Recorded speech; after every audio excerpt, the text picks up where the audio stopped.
What is up, guys? I'm Andres. This is RB3. And I'm Sabrina. And this is the Meaning of Podcast, a podcast where we talk about your favorite film directors and the deeper meaning within their films.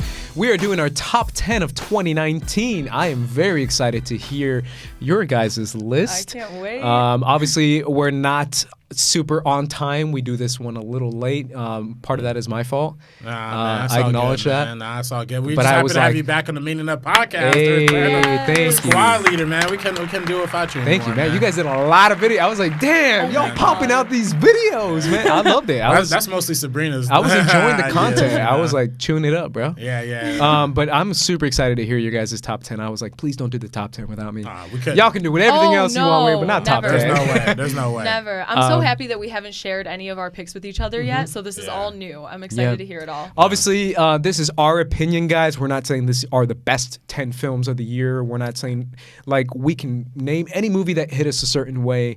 That's kind of the idea of what a top 10 represents. So make sure you guys know that before you go on the Twitter rants and the anger comments. But go ahead and share your top 10 as well, guys. I actually go through and read them. So make sure you guys share that. And you can tweet at us and let us know what your top 10 is and what you thought of our top 10, because we'll probably let you guys know later down the line. But I honestly just kind of want to get into it. I'm just like, who do I pick? Who should start? Who should start at number 10? Because we're going to start, we're going to go 10 through 6, guys. We'll take a break, and then we'll do 5 through 1. Right. And we'll talk about our honorable mentions at the end of it as well. But number 10 is always the hardest, I feel, because there's so many great movies that come out every year and that you feel like a connection to. And 2019 was an especially, in my opinion, good year in movies. Definitely. Great year in movies, in my opinion. There's a lot of incredible movies out there.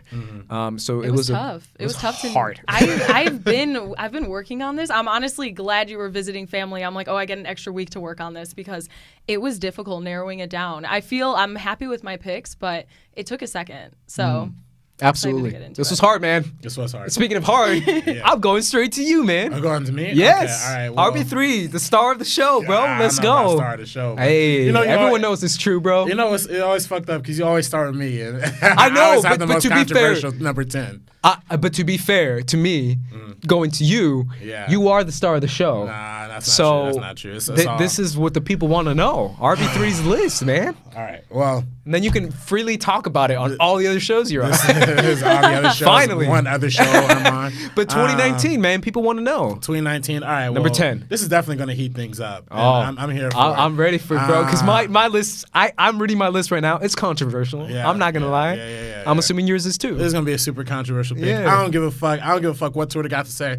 I still like Joker. That's my number 10 movie of the year. Okay. Hey, listen, you could put it's number 10. You know, I gotta put it. I want to represent this movie because on a metatextual level, I like what it was doing. I like the fact that it's a Joker movie that encompasses all versions of the Joker. Essentially, you get a lot of imagery that alludes to the Heath Ledger Joker. You get a lot of imagery, especially at the end with the killing of Bruce Wayne's parents. Spoiler alert: this movie made $1 billion. That resembling the ending or the mythology established in the 89 Batman. I think a lot of stuff you're saying on a metatextual level was really cool. I think the performance from Joaquin Phoenix was just amazing. Cinematography was absolutely mind-blowing. The score, I still listen to the score to this day. I still like the themes that they're approaching with class and society and that kind of boiling point that people reach and whatnot. Again, I think if this was handled, if this wasn't such a listen, I kind of almost like the fact that it's a Scorsese ripoff. I mean, like, I like the movies that they're ripping off. I like Taxi Driver a whole lot. I like Kings of Comedy a whole lot. I like Fight Club a whole lot. That's not a Scorsese movie, a Fincher movie. I like those movies a whole lot. I like seeing that visual aesthetic applied to a superhero or a comic book movie thing, comic book origin story kind of template. So overall, I still overall like this movie. I know y'all are probably gonna fucking murder me right now. Well, I think Sabrina likes it a little bit more than I do. Yeah. So, but I mean, I like the fact that I like what it's doing on a comic book movie level, on a movie level, and I think as a lot of the achievements in the movie go in terms of acting and cinematography, it is one of the better films this year. Can I be real? I don't know if this is your reaction. reaction, but my first reaction is number 10. Yeah. Bro, I thought you loved this movie. I do really like this movie. I thought this was gonna be like number 4 or something. Oh no, I wouldn't be number 4. Really? No, I mean, Interesting. I'm not stupid. I can acknowledge like what's bad about it. You know what I mean? See, Like, there you go. Everyone yelling at me, being like, "It's perfect," and I'm like, "Is it?" No, they gotta be ridiculous. Because it's funny. I told Ace like right before you. I don't think you were here, but on SCN, I gotta be like the lone Joker hater because everybody there loves it. Yeah. And I gotta be like, nah, it's not the greatest. And I come on here, I gotta be the ultimate Joker defender. You know? Well, I mean, again, to be fair to Sabrina, I don't know what your thoughts are. Yeah, no, I really like Joker. It did make it in my honorable mentions. Didn't make it to my top 10 just solely on the fact that it does take a lot from King of Comedy and from Taxi Driver. Yeah. So I couldn't justify putting it above the ones that I did choose. Yeah. But I respect that. I like the movie. Yeah. So. And I'm sorry, it probably would have occupied a higher spot, but I just got the Blu-ray from it like last week, and I got to rewatch it before. Yeah. Yeah, it didn't hold up as great as the first time I saw it, but I still really like a lot of things they're doing in that movie. Yeah. Good deal. Sabrina, you're number 10. My number 10 is Booksmart. Ooh. Directed by Olivia Wilde. Yeah. I think it's just really exciting to see this kind of film, through the point of view of teenage girls. We got that a lot with like Superbad and things like that in the past, but I wanted to see it through these girls' lens. So I think it really captures that experience. They talk about things like, like sex and being gross. I want to see that from teenage girls. I wish I had this when I was younger. Because it's not something we get to see too often. Beanie Feldstein and Caitlin Dever's chemistry is absolutely amazing. Like, I think they were perfectly casted in these roles, and Olivia Wilde's directing is like super refreshing, super exciting. So that's why it's my top 10. Yeah, And it's a Guys, directorial debut for her. Yes, Yeah. exactly. Man, that's really good. What are your thoughts on Booksmart? I love Booksmart. I actually saw that with my boys, Kate Hughesby and Riley Chapman. Those are my 3 movie guys at USC. And we all walked out really, really loving it because we all love like Superbad. Yeah. And what was the other one that came out this year? Good Boys. Good Boys. That kind of had that super bad feel, but this one stood out because it's female protagonist told from a female perspective, and it was still really funny and really raunchy. I love the teacher character in that. I like both the teacher characters actually. Jason Sudeikis, right? Sudeikis. Yeah. And then the black woman who's also the teacher. Yeah, who's she's at great. the party too. Jessica Williams. There it is. Yeah. I can get your name. I've Daily Show Times. I've had a crush on Jessica Williams for years. Oh really? Yes. Yeah. Nah, she's beautiful. Yeah. I think overall this movie is absolutely hysterical, and it's on my honorable mentions too. So. Yeah. Absolutely. Again, another great year for female directors. Definitely. That's great. Definitely. This one got a nomination for the Critics' Choice, right? For Best Script? For Booksmart? Yeah. I think so, yeah. That's another Oscar snub we didn't talk about, Yeah, too. absolutely. Yeah. This one got a lot of love, I feel, though. I at least, unfortunately, not box office-wise. Yeah, which I was Kinda honestly bombed. really surprised Yeah. about, just because everybody I talked to talked about how excited they were to go see it. I know so many people who went to go see it, but I guess just overall, as a country, maybe other regions weren't caring about it as much, Yeah. What's your favorite scene from this movie? Off the top. Oh my God. Off the dome. Oh my God. Okay, so them watching porn Oh, yeah. when they're in the car with Jason Sudeikis. Yeah. You know what's funny? Yeah. That's my favorite scene, too. Yeah, it's so good. I It's cried. It's so funny what you can do with sound effects and just Yeah. the effect of it, right? Because you don't see anything. You just hear. But, And it's just really funny. It's so good. That was actually the moment I laughed out loud when I was watching this movie. I think I almost peed my pants. So that's hysterical. I also like that the protagonist, obviously Beanie plays that role of like Jonah the girl Hill's who sister wants too, to, right? Yeah, which Yeah. is kind of funny. It's like the coming full circle of Superbad. It's like the Yeah. Superbad franchise. Yeah. But I like that she's kind of like the one who's like really into like the hot dude. But I love that the main character, the homegirl, is like in girls, and I'm just like, oh, that's really.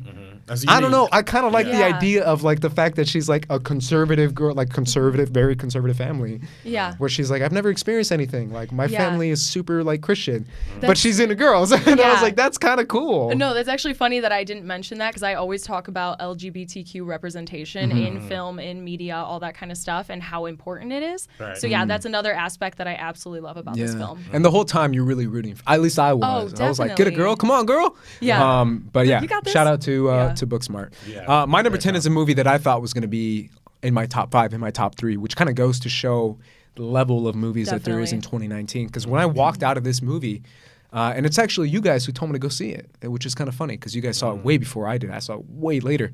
But when I walked out, I was like, oh my God, that's like one of my favorites of the year. It's got to be in my top 5 at least.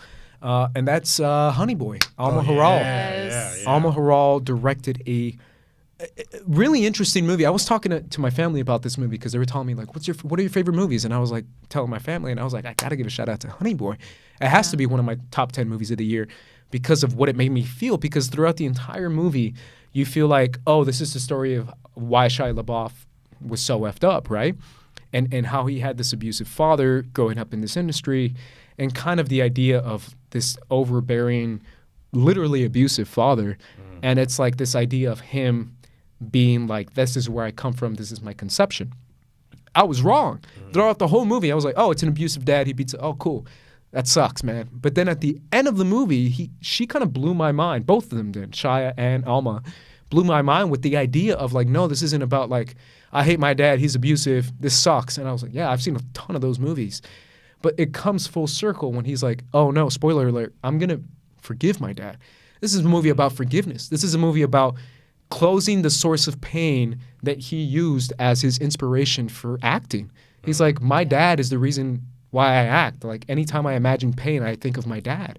And you're trying to get that away from me when he's talking to the therapist. And I thought that's such a beautiful image of forgiveness, something that's so powerful, something that we don't really talk about nowadays anymore because we're a very angry society, in my opinion. But I feel like the idea of forgiveness is so foreign to so many people. And the fact that this movie is essentially about forgiveness within your family, I just thought that was beautiful. I really do feel like this is a really beautiful movie, incredibly well shot, incredibly well directed, incredibly well acted. The score is very pretty. Like, this is a great, great movie. And shout out to Alma Har'el because I like how her and Lulu Wang are very outspoken on social media and about film, and I just enjoy their presence. Yeah, for sure. Alma Har'el favorited our review. That's right. So, Hey, I mean, that is what's so funny? sweet. She retweeted me. That is, oh my She gosh. retweeted me. That's sweet. And I was just like, what? I got a retweet? Like, I mean, I've gotten likes before, Yeah. but when she retweeted me, I was like, damn, Yeah. I felt that. No, really, I agree with everything you said, and I had chills when you were talking about it, just because thinking about everything, thinking about that entire film, it's such a wave of emotion, so...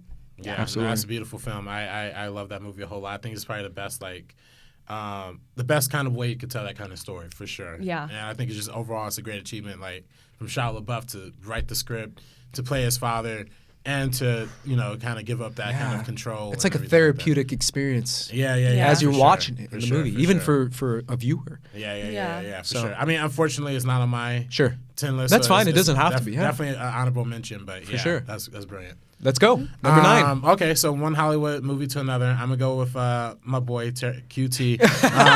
Once Upon a Time in Hollywood was my number 9 spot. Let's go. This movie, LDC. This movie had a. Where's my? I had this shit somewhere. God damn it. Whatever. Here it is. I had obviously I had a really weird journey with this movie. I saw it the first time. I hated it. Saw it the second time. I thought, oh, it's cool. I see what they're doing. Third time, I really loved it. And then when I got from home video, I watched it a bunch of times again. And the shine for this movie kind of doesn't have a lot of shine after you watch it a bunch of times. I end up just fast forwarding to like the scenes that I really really like. But It's a long movie. it's a long movie, and but I gotta say, man, I love the aesthetic that they're going for. I like what it was trying to say. I think on a deeper level, this movie is kind of a good way to wrap up the Tarantino trilogy of like westerns from Django to Hateful Eight to this. It kind of resembles the TV western, which is like a whole different like era of westerns that were happening in the 60s or whatever, as like the phasing out of westerns were starting to happen. I also think it deals a lot with like the idea of manifest destiny and what does that even mean when you're like older in age, Obviously, like I also love The Irishman. It kind of deals with that same theme of like a legend of it that were at his prime and now they kind of have to look back and like reflect on their career. I'm also a big Manson nerd and big nerd of that time period in general. So that's kind of why when I first saw it, I was like really disappointed because I was like, oh, they could have just did a few things like differently and I would have loved it.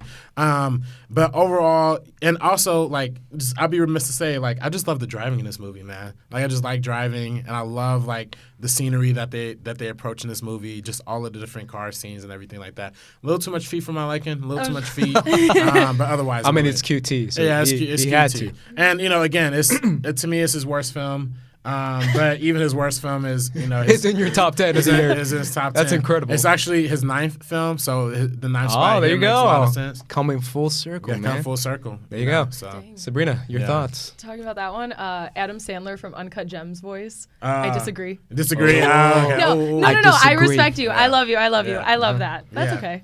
No, I mean it's cool. Yeah. Tell me where you disagree. No, I just it doesn't. I don't connect Yeah. with it the same way Sure. a lot of other people do because people are loving it. They do. Can you say why? Is there like a couple moments or scenes that really were like, eh? Well, so I'm not a Tarantino fan, and I'm not a fan of his style. I think he's a very visionary filmmaker. I think he's incredibly ambitious, but it just doesn't resonate with me the way it resonates with other people. Really, the only one I like from him is Inglourious Bastards. So That's my favorite one. Yeah, that's the only one I like. So I think that's what it was. I went into this already, whatever. So I might be biased. I actually did mention to you that I did want to rewatch it last week because Yeah, you said you yeah. had it on Amazon. Yeah. So I didn't get around to that. Maybe my opinions will change one day. Maybe Sure. I watch it before the Oscars, go Yeah. into it a It's little getting more a lot blind. of award love for sure. A lot. Yeah. A lot of award love. Yeah. It's It's kind of. Oh no, go ahead. I'm sorry. It's funny because it's almost to me it's like the flip of Inglourious Bastards where that movie is all about like loving movies and this movie is all about like loving television and loving like movie stars or whatever. Yeah. So it's just interesting how there's that kind of divide. I just think I was talking to my mom about Quentin Tarantino, and I was like telling my mom the same thing I tell you guys. I'm not the biggest fan, but I love Inglourious Bastards. Yeah. And that scene is still funny to me. I saw it on Twitter when he's like trying to be Italian. Yeah. Brad Pitt so was on. He's like good. Buongiorno, and he's like doing the whole hand thing. Yeah. It's just so funny to So me. good. Yeah. Yeah, man, this movie. You know what's funny? Brad Pitt is probably going to win an Oscar for this movie. Yeah. And you know what? I actually think he deserves it. Yeah. That's the one thing. I think agree. I think he's incredible. Yeah, I he's think great. Brad Pitt is incredible. Super charismatic. Um, But also I put this on number 9 list, but I gotta put an asterisk on it. Totally disrespected Bruce Lee in this movie. That is a Yes. total. You know what's funny? pitiful, That- unredeemable. That might have been I don't want to say it's a deal. I worship Bruce Lee. It's borderline a deal breaker. It for might be a sure. deal breaker for me personally, just Yeah. because what Bruce Lee means to me and what it means to my family and what Yeah. he means to like my friend group is a Right. lot. Like Right. Bruce Lee is. And what I thought, means a lot to me. Bruce Lee meant to Tarantino, because Yeah. throughout his entire career, Tarantino would not stop referencing Bruce Lee in Yeah. like any of his movies. It I was thought- kind of a deal breaker, if I'm being real. Yeah, like yeah, that yeah. really just like No, pulled me 100%, out yeah. completely. Yeah. But speaking of, I mean, I gotta do him. I gotta do it Yeah. like that. And I know no one liked this movie, but I was just like, damn, that was something. Speaking of Brad Pitt, Ad Astra is my number 9. You know, that's an honorable mention for me. Ad Astra is a good movie. That's a right? fucking great movie. Yeah, dude. yeah, I saw this movie. haven't seen it. It's I recommend it. I really Yeah. Again, I was talking to my family about this movie. And it's one of those movies that just I didn't expect. I really went with low expectations, but it's a really powerful, emotional story, ranging from science to it's kind of it has the interstellar vibe, but Yeah. it has a lot to say about our future and where progress leads us and where our ideas of progress go, and our relationship with our family and how that can come full circle. From it's similar to it actually reminded me of Honey Boy in that sense, where there is kind of this abusive father relationship, and yet he still feels that little bit of love, and that's enough for him to hang on to it, literally traveling throughout hundreds of millions of miles in space and using that tiny glimpse of light from his father, even though his father is kind of an abusive dad.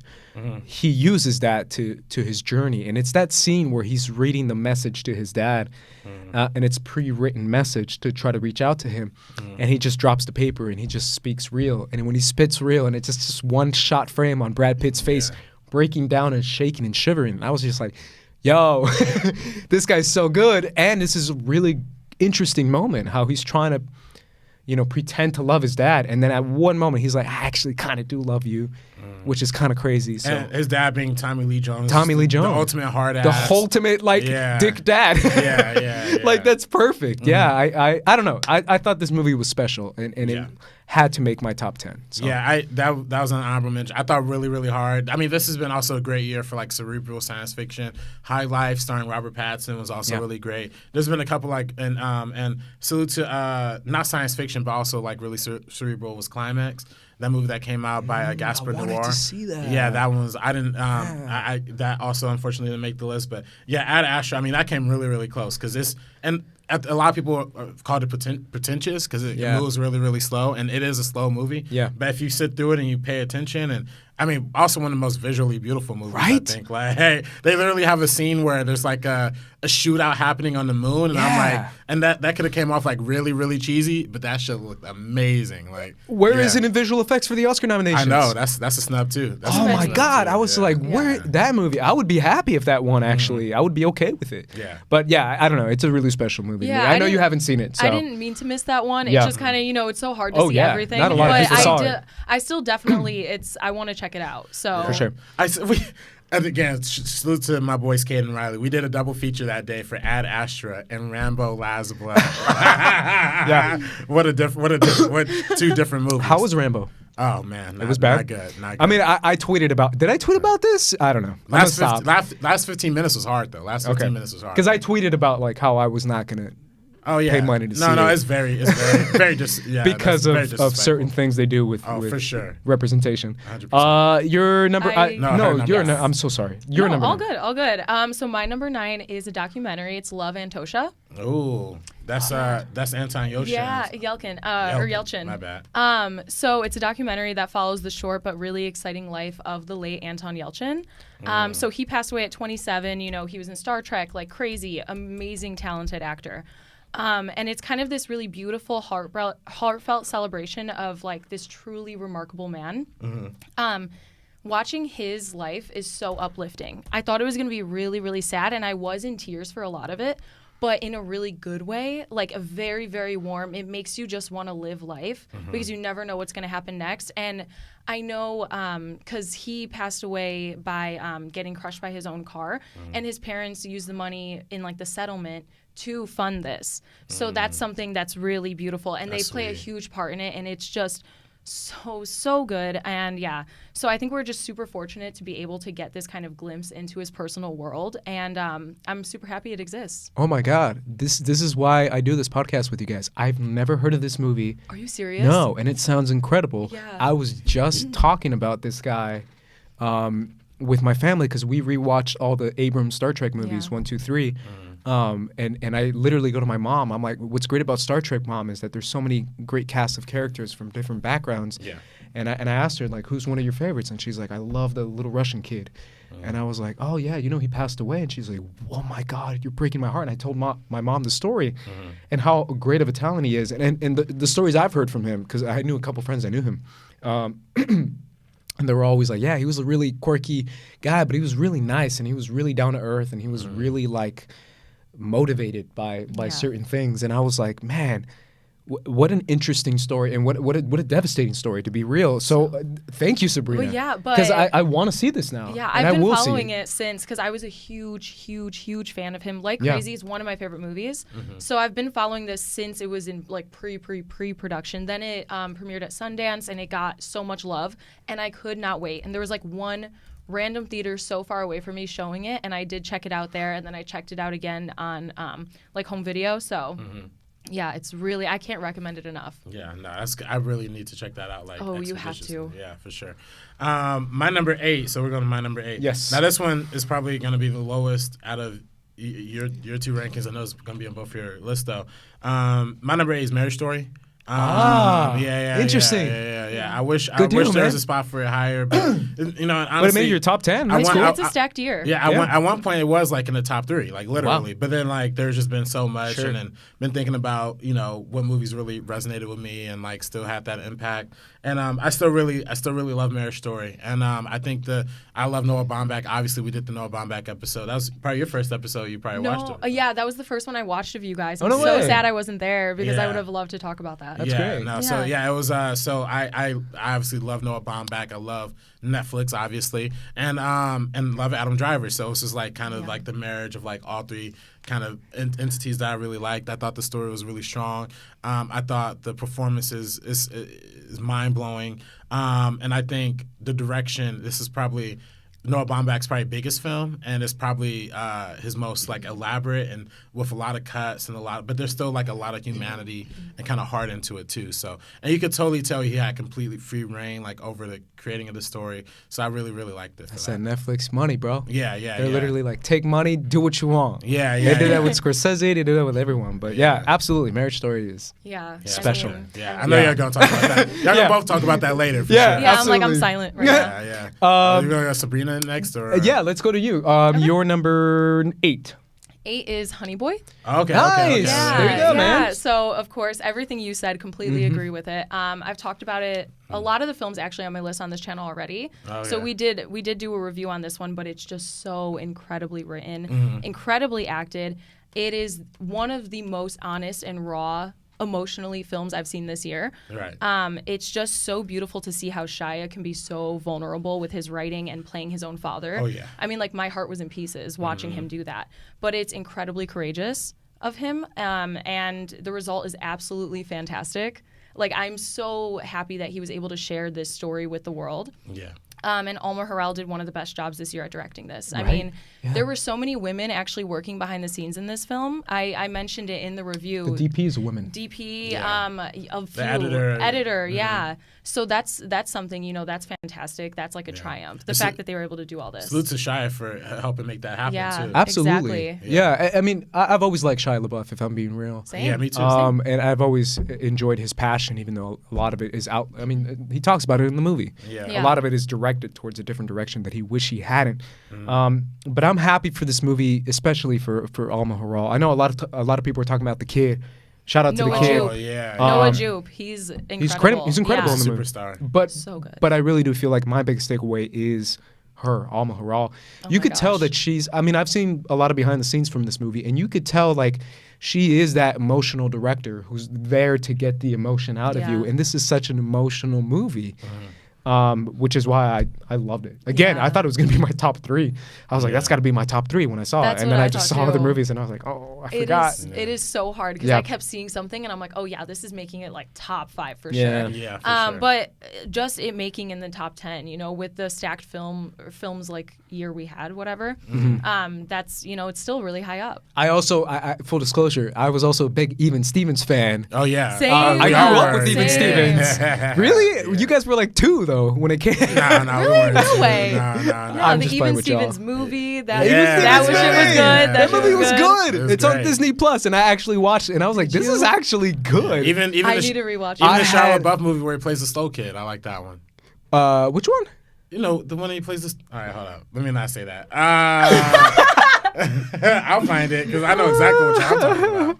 Also, Holes. Oh, Holes. Yeah. Holes, too. Holes. Actually, Holes was literally the first movie that I watched as a kid, and I was like, "Wow, this is like an adult movie." Like, I like this movie a lot. Holes is so good. I think it's literally a classic. Yeah, for sure. I'm laughing at Holes because someone put on Twitter when I show my kids like all the Marvel movies, and it's like, "Dad, Grandpa, I'm tired." Well, that's too damn bad. And that's like the meme of like, I imagine myself as a grandpa showing my kids like all my favorite movies, and it's like, Grandpa, I'm tired. Well, that's too damn bad. And somebody made like a Holes film Twitter account, like as if it's like came out right now, and the only tweet is "We digging holes." Bro, you know And I what's was funny? just like, I gotta be real with y'all too. I know we're talking about holes in this. We're going on a sidetrack. Oh, yeah. But I went to I believe it's LA Comic Con, not LA Comic, WonderCon. I went to WonderCon, and y'all know me. I go to the con. I do cons. I go to a lot of cons. But when I go to con, I've been with you. I haven't been with you to cons, but I carry my gallon of water. Yeah. And I think it was Christian. Shout out to Christian Copster, who was like, "Hey, those girls are carrying gallons of water too." And then they turn around and they're in Holes outfits with gallons of water. Oh, that's good. My And I was about to give him a shout out, be like, yo, get, and then they were like, no, that's their cosplay. They're like, no, it's part of this. They're part of their costume. And I was like, oh, damn, I'm a That is Holes incredible. character. Yeah. Actually, I'm literally a Holes character. You should cosplay as that one of these years. You That'd be have amazing. to. I know, I'm Yeah. done. I'm done. I had the biggest crush on Tawny from Even Stevens, the dark haired yeah. goth girl. I was like, that's my course you girl did. right there. I know. This is the second time you're talking about having a crush on somebody in this episode. yeah. I know. Take a shot. Where's Tony Wagner? Where's Tony Wagner? Yeah, Tony Wagner. Call this dude out. He's man. like, yo, he's got to stop it. He's got to stop. All right, let's go to my number 8. Yeah. My number 8 is a movie that I love this movie. And it's one of those movies that it is, when I get to the higher parts of my list, my list gets a little bit more drama-centered. Same. And this one is probably the least of that. And this movie is a movie that I didn't know going in what I was going to expect, but it's a movie I saw with you, Sabrina. I know it. And that's Knives Out. Yes. I love Knives Out. I knew when I saw this movie that it was going to be in my top 10 for sure. I just didn't know how high it was going to be. I was like maybe top 5.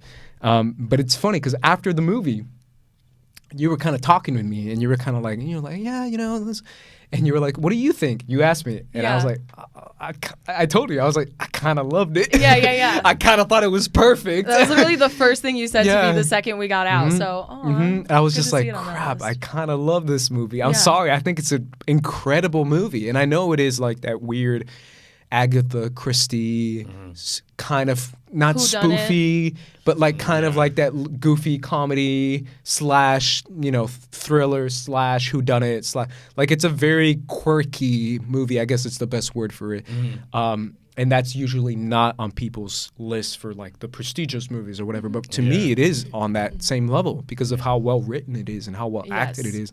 And just what the movie's trying to say. Like, I really like the idea of this family fighting over who's the most righteous. And at the end of the day, they're both equally not righteous because all they care about is money. And it's that idea of like they're willing to stab each other in the back if it means like, oh, I'm getting that money though, but blue flag, Democrats all the way, but I'm rich and I need to be rich. And it's like that idea. And I have a really special connection to the Martha character, Marta Cabrera, which is actually a name of your an aunt of mine. Oh, And when Daniel Craig says, I told you, when he's like, Mrs. Cabrera, or like Miss Cabrera, and I was just like, yeah, that's me. But I have a really special connection to her just because of the whole immigration thing, and we talked about it afterwards. Because I do feel like that's a big part of the movie, and it should be a big part of the movie, and it should be a bigger conversation because of the idea of what people imagine immigrants to be. And people always imagine like illegal immigrants are crazy, and no, Martha's an illegal immigrant, bro. Like these are the people that just kind of hard. Yeah, and these are the people that they're well studied, they're smart, they're ambitious. They're loving, and these are the kind of stories that I want to be told, and I loved it. Yeah, even just the line where Daniel Craig's like, "You're a great nurse," and the way it hits is so sweet. It's just so like, I love it. You didn't win the game because you didn't win because you played the game. You won by playing by your own rules. You won because you're a great nurse. Yeah, and I like his. I mean, obviously I think it's in Detroit, but when he's like, "You have a kind heart." Yeah, that's kind why. heart. Yeah, exactly. That's why Chris Evans lost. Yeah. But I don't know. I love this movie. Yeah. No, Shout out to definitely. Rian Johnson. And it's funny, I've mentioned this when I talk about The Last Jedi. And I've told you, and I told you in the review, like it's funny how like people didn't like some of the goofy stuff in The Last Jedi, but it works perfectly in this movie. Like the little goofy moments where I was like, that's so funny because it's very goofy, and it works so well with the Rian Johnson script writing that he's a genius, to be honest. Yeah. Yeah, so that's my number 8. Yeah, this is on my honorable mentions, so I agree with you with a lot you were saying.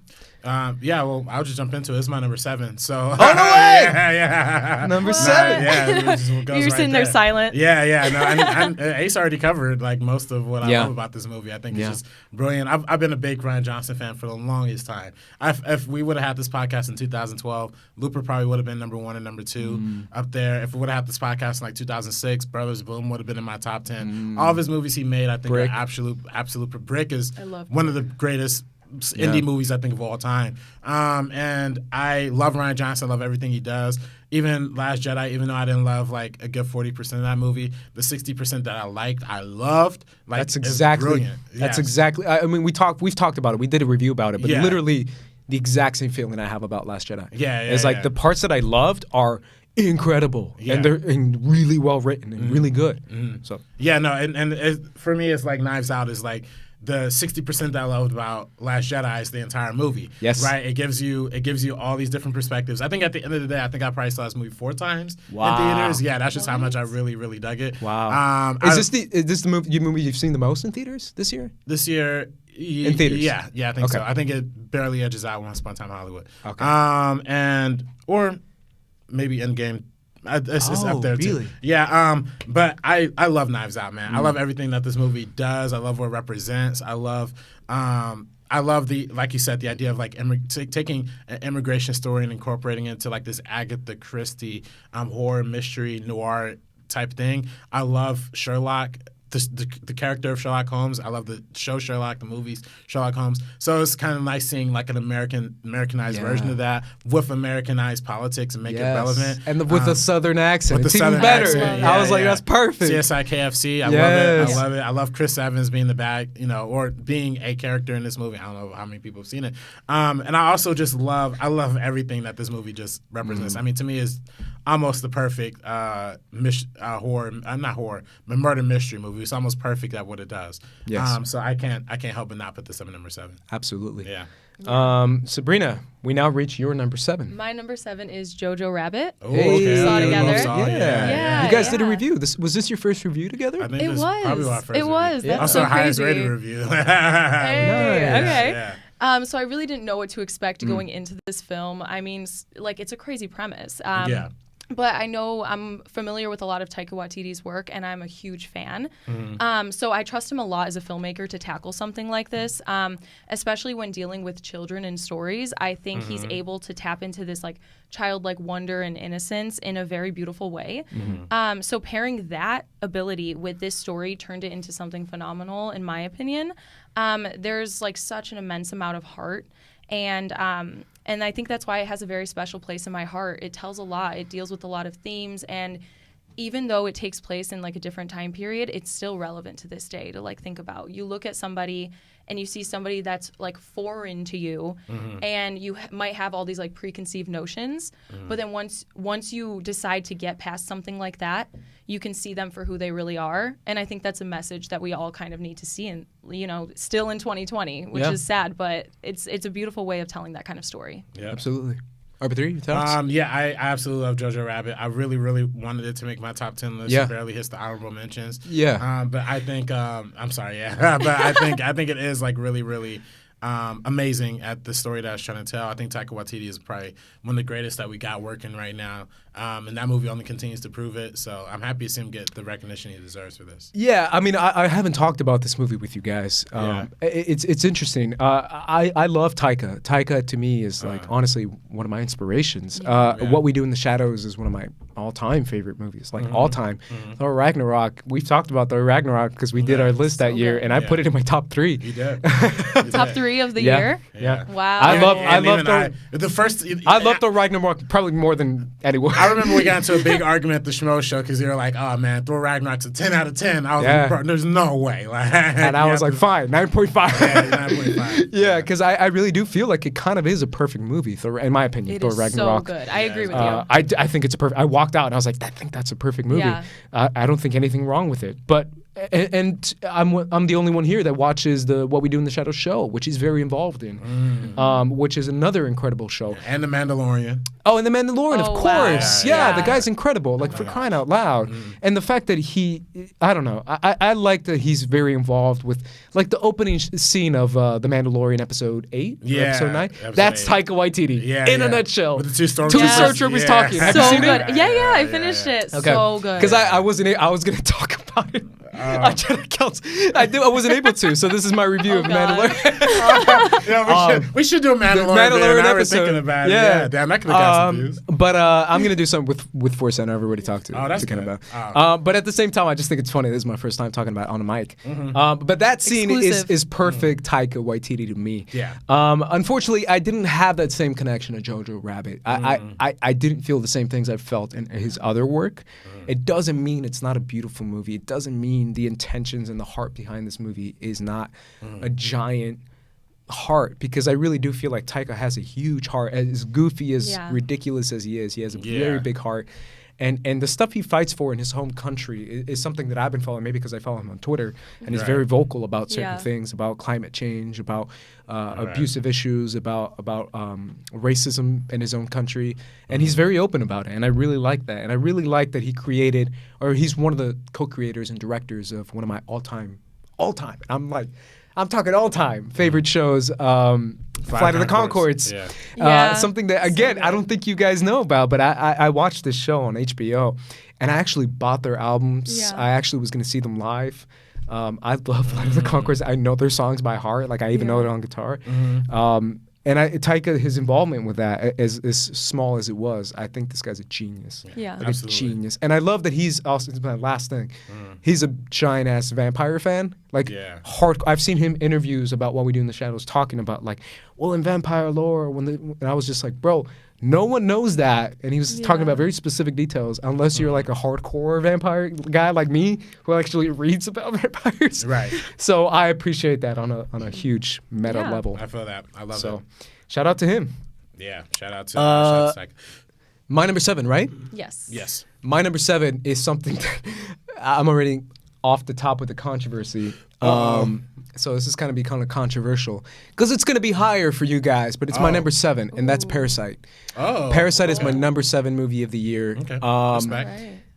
This movie, I'm sure you guys are going to talk about it, so I'll let you guys take the wheel a little bit more, but I don't know, man. I've been watching award shows and been seeing it getting awards, and I predicted this movie is going to win Best Picture way back in the day. Like 3 months ago when it was right coming out. And I still think it can do it, to be honest. I hope so. But it is one of those movies that has so much to say, and we've done like 2-3 videos on it. Yeah, literally 3 videos. 3 videos on it. Our highest rated videos. Hey, there you go, man. But it's one of those movies that has so much to say, and it's very interesting, thought-provoking, powerful, and I love that it's Korean cinema. And I know we talked about that in our review because there's so many great Korean movies, and I'm glad that finally a Korean director, a Korean cast is getting recognized for an all-Korean movie. Yeah, it's not half, it's not a third. Yeah, it's not even set in America. It's not even set in America. Like this is, someone said it better on Twitter. I got to give a shout out to Sean Fennessy from The Big Picture, this podcast I follow. He said, this is the first movie that has received this many Oscar nominations without any American backing company. That is something special right there. Wow. No Neon, no Netflix, because a lot of people are like, what about Roma? What about? And it's like, no Neon, no Netflix, no other small independent studios, no A24s. This is a purely Korean developed, produced, shot, everything movie. And that, to me, is the most powerful thing about Parasite. But that's my number 7. Yeah, no, I mean, you know it's gonna. Yeah, I was gonna say. I'm gonna let you go to number 6, bro. Yeah, me going number 6. Yeah. All right. Well, I gotta represent my boy Martin Scorsese. He said a lot of bad things about Marvel this year, but I gotta give a shout out to The Irishman. Man. I mean, I'm probably the only one here who's gonna have it on this list, honestly. Spoilers. Actually, that's my number 1. Yeah. No. Oh, really? Oh, no. No. Yeah. No. I don't know why, but this movie just really hit for me. I saw it in theaters and I thought it was dope. And then I can't not find myself going to Netflix consistently and just rewinding back scenes. I even took it and used it as a soundbite on SCN when Al Pacino was yelling at those guys like, I'm in a room full of fucking idiots. You dumb motherfucker. Like, it's just so funny to me. There are so many scenes that are just classic Pacino, classic De Niro, classic, and then both De Niro and Pesci are doing different things because in other movies, Joe Pesci is usually like, oh yeah, shoot you, motherfucker, da da da da da. But this movie, he's quiet, he's reserved, it's like methodical, and the same thing with Robert De Niro. He's like, you used to seeing him go crazy or extreme in these Scorsese movies, but he's like he's calm, he's cold, he's calculated, and just the overall story in general. I mean, it's 3.5 hours. I do think it's really long, and I think the third act, or maybe the fourth act, if you want to call it that, is kind of lengthy. But I get what they were doing. I get that the entire movie is supposed to be a reflection on the lifestyle that these gentlemen lived. Right, this kind of, and it's on a bigger level, it's reflecting Scorsese's journey as a filmmaker, as he's made a lot of these movies about these psychopathic, problematic figures, and this is kind of a reflection on time and what that kind of and those actions and those behaviors kind of lead you down to, and Absolutely. It's a brilliant reflection piece. So I can't help but to recognize it. One thing real quick, I thought Joe Pesci was the best part in this movie. To be Yeah, honest. yeah, I yeah. loved his performance. I was like, oh my God, I think he's outshining De Niro and Pacino right now. Yeah. No, But- I thought he was the front runner to win the Oscar this year. But Brad Pitt's like, I'm not mad at either of those, honestly. Yeah, maybe a part of it for me is the Ad Astra effect that I still am feeling. Yeah, but yeah. I honestly, I really do think this is a very pretty, beautiful movie. It has a lot to say, and it's emotionally powerful. It just didn't hit my top 10. It could have been my top 15 though. Yeah. If I would have done that list. So. Again, like, if I just saw it the one time I saw it in theaters, I probably wouldn't have it in my top 10. But I can't. I mean, there's literally It's that theater experience, man. but see, going into watching it on Netflix, I get to go back and watch True. scenes that I really love. There's a scene there's like a barbershop shootout scene that kind of happens in like early in the movie, has literally nothing to do with the plot, absolutely nothing to do with the plot. But I just can't. I find myself rewatching scenes like that because it's just such a brilliant moment. And it's well directed. It's incredibly well directed. Incredibly well directed. Yeah, no, I actually do support Pesci winning. Yeah. I don't think he will, but that is my choice, my personal choice, actually. And you guys just mentioned theater. You got to catch it in theater. I didn't. And so when I was watching it at home, it just didn't hit the same. And I think that if I saw it in a theater, it might have been a different story. But yeah, that's why, because I do like it. I enjoy it. But I've talked to you guys about this so many times here. There's just something about me watching things at home versus a theater. Yeah. I'm telling Yeah. you, man, I feel like that's 90% of the people who Yeah. saw it. I think this movie would have been, I mean, it's already getting so much love, so it's not like it's not receiving any Yeah. attention. But I feel like the conversation around non-film fans would have been a little different if they saw it in theaters. In my opinion, I think people would have appreciated this movie a little more. But the fact Yeah. that they were just like, 3.5-hour movie, like pausing But it, you know what? that's watching it literally 2 how weeks I later, was. and they're just like, "Oh, where was I? but you know Like, what, what was happening?" I'm gonna actually go back on you on All that right. one a little bit because I listened to the Joe Budden podcast, on Spotify, and he talked about how he saw this movie on Netflix and he loved it, and him watching on Netflix actually persuaded him to buy a ticket and watch it in theaters. So I think it can have that effect on people. Interesting. If you're a Scorsese fan or a Scorsese diehard and you like De Niro, you like Pacino, there's no way you can watch it on Netflix, you can watch it on theaters, and you're still gonna be like but then but I think yeah, you're right. I guess non-film, or I guess not even non-film. Yeah, I'm talking people. non-Scorsese, non-film fans. Yeah, I'm yeah, I talking guess normal people would have seen it and would have been like, "Oh, that was dope." It's hard to consume because unlike Scorsese movies that are 3 hours, most Scorsese movies that are 3 hours, it's also 3 hours and it's long and has a slower pace. I think that's the biggest part of the movie that is tough to latch on to. And that for me, when I first saw it, it was tough for me to latch on to it too. Like I said, if I just saw it in theaters, it wouldn't have been on my top 10. But the fact that I got to go home on Netflix, watch it a bunch of times, revisit clips like a million times that I really, really love.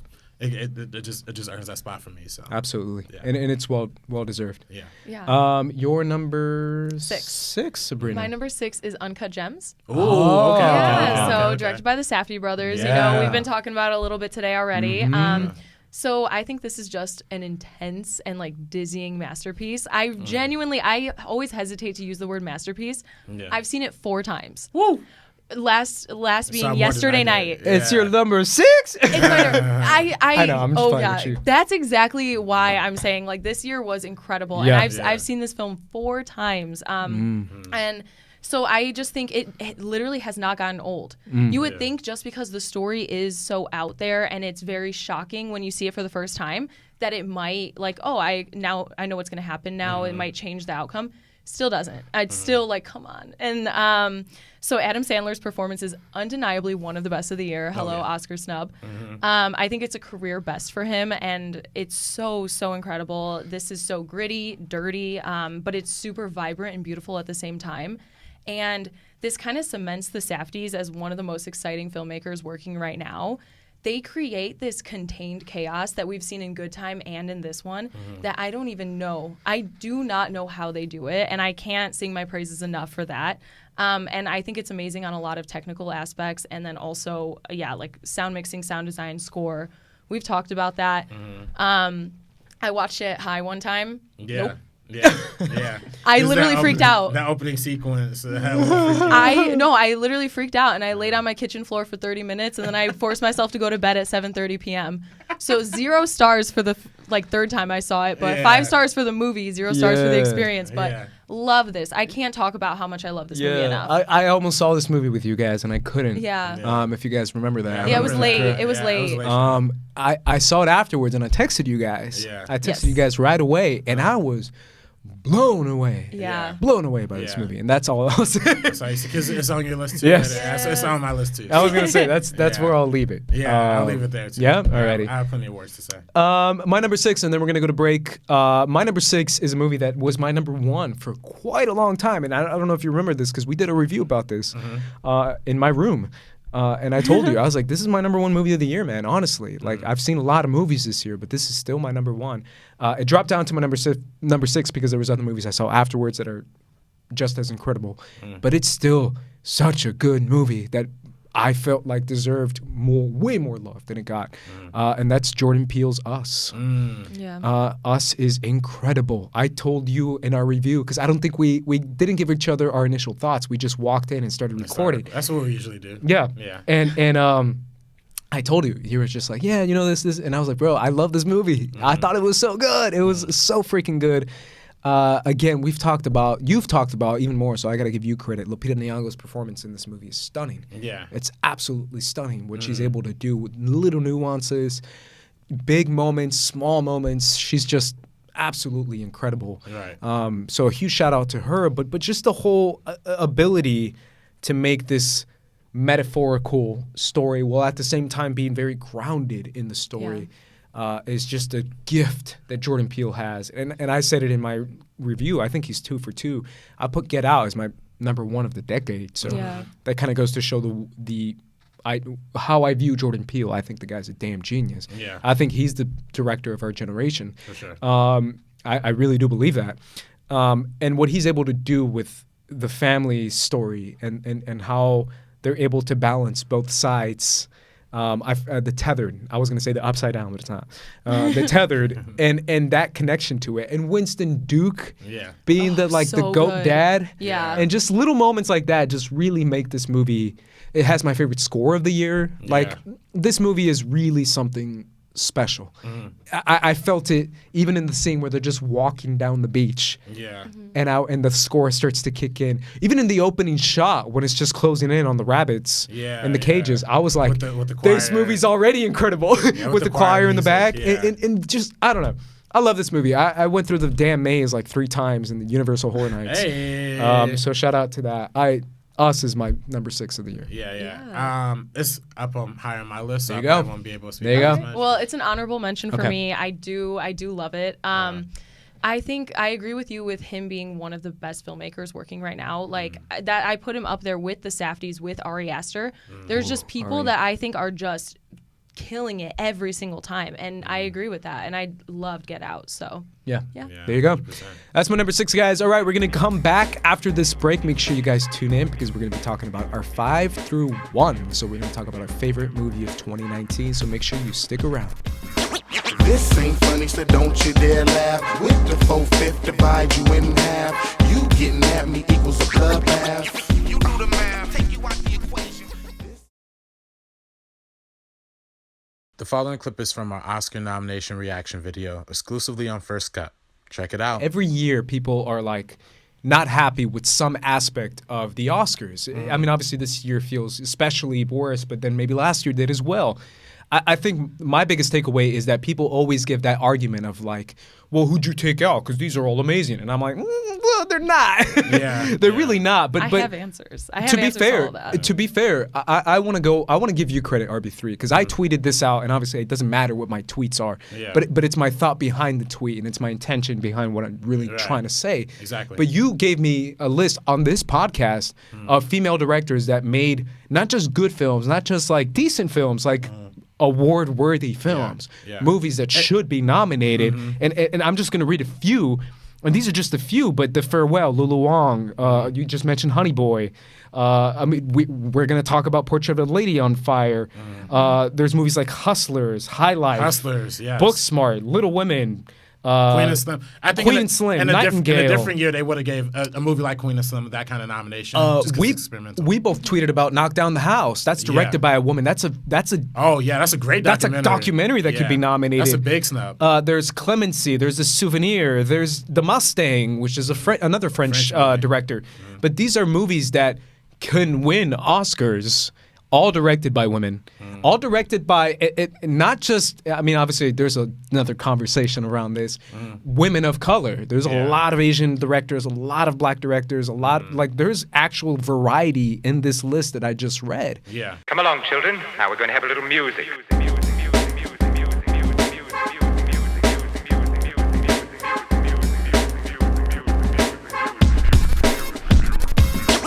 What is up, guys? We're back talking about our top 10 movies of 2019. We are now at our number 5 of the year, which means we are in our top 5, not even top 10 anymore. Yeah. Which means these movies are really special to us. We started with you for number 10. We're going to start with you with number 5. Starting back with me. All It's right. number 5 of the year for RB3. All right, well, here we go. I threw my man Scorsese some love for the number 6 spot. I had to. All respects to the greatest filmmaker living right now. But listen, man, he was wrong about Marvel because Avengers Endgame gotta take my number 5 spot. I'm sorry, y'all. This is it. I mean, this was to me the ultimate conclusion of the Marvel Cinematic Universe. This movie made me feel like a kid again. I saw this movie 3 Inevitable. times. It is inevitable. It is inevitable. It is inevitable, man. I mean, listen, like. The fact that this movie had no business being as good as it was. I think they could have easily shot the bed with this and it still would have made $2.5 billion. But the fact that they took time, it seemed like the Russo brothers really cared about the story, really cared about the fans.